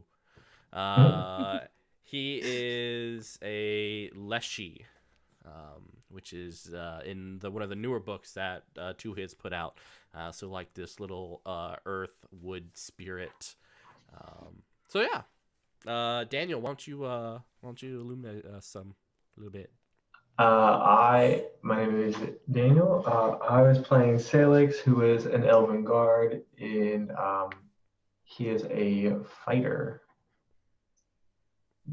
Oh yeah. All right, Spence. I am Spence, and I am playing Monica Freerunner, who is a halfling rogue. Not that my rolls would tell it. Mr. Smith. I am Mr. Smith. I played Rune Ravenswood, a human wizard. Alex. Yay. I'm Alex. I played the gnome bard. Entertainer is the background. Yeah, he's the director. MeLeah. I'm MeLeah. I played Chavi Nefersawa Prevost, the half-elf champion of Caden Kalian. Such babe. Such Yeah. babe. Hell yeah. And Ian, do you have any final remarks to people chiming in? I'm Ian, and I am playing Fantasy Grounds as a GM, which means I get to play with everybody's sense of danger and fear on a weekly basis. Woo. And yeah, all I gotta say is Fantasy Grounds is absolutely one of the best virtual tabletops you can get. So if you're interested in playing tabletops for any reason online or offline, just with a digital resource, definitely check out fantasygrounds.com.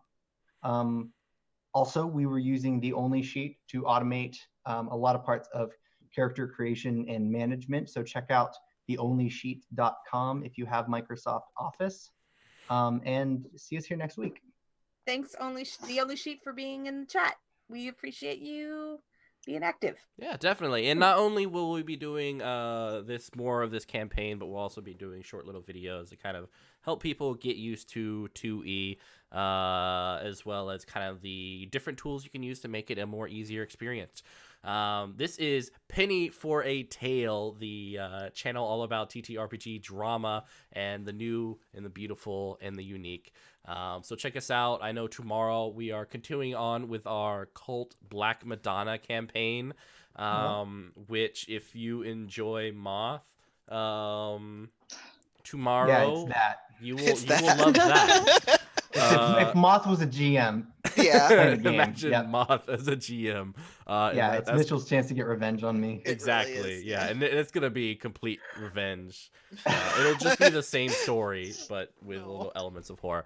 As well as Fantasticide will be continuing their 2E game this Wednesday, which is awesome. Streaming from our channel, amazing people. Once again, you can check us out at pennyforatale.com, and please follow and subscribe. And everyone have a wonderful, what was it, a Sunday? Yeah. Yeah. Sunday. Well, it's almost Monday. Still Sunday. Yeah. Bye, everyone, and may Moth and all the rest of our characters be in your dreams.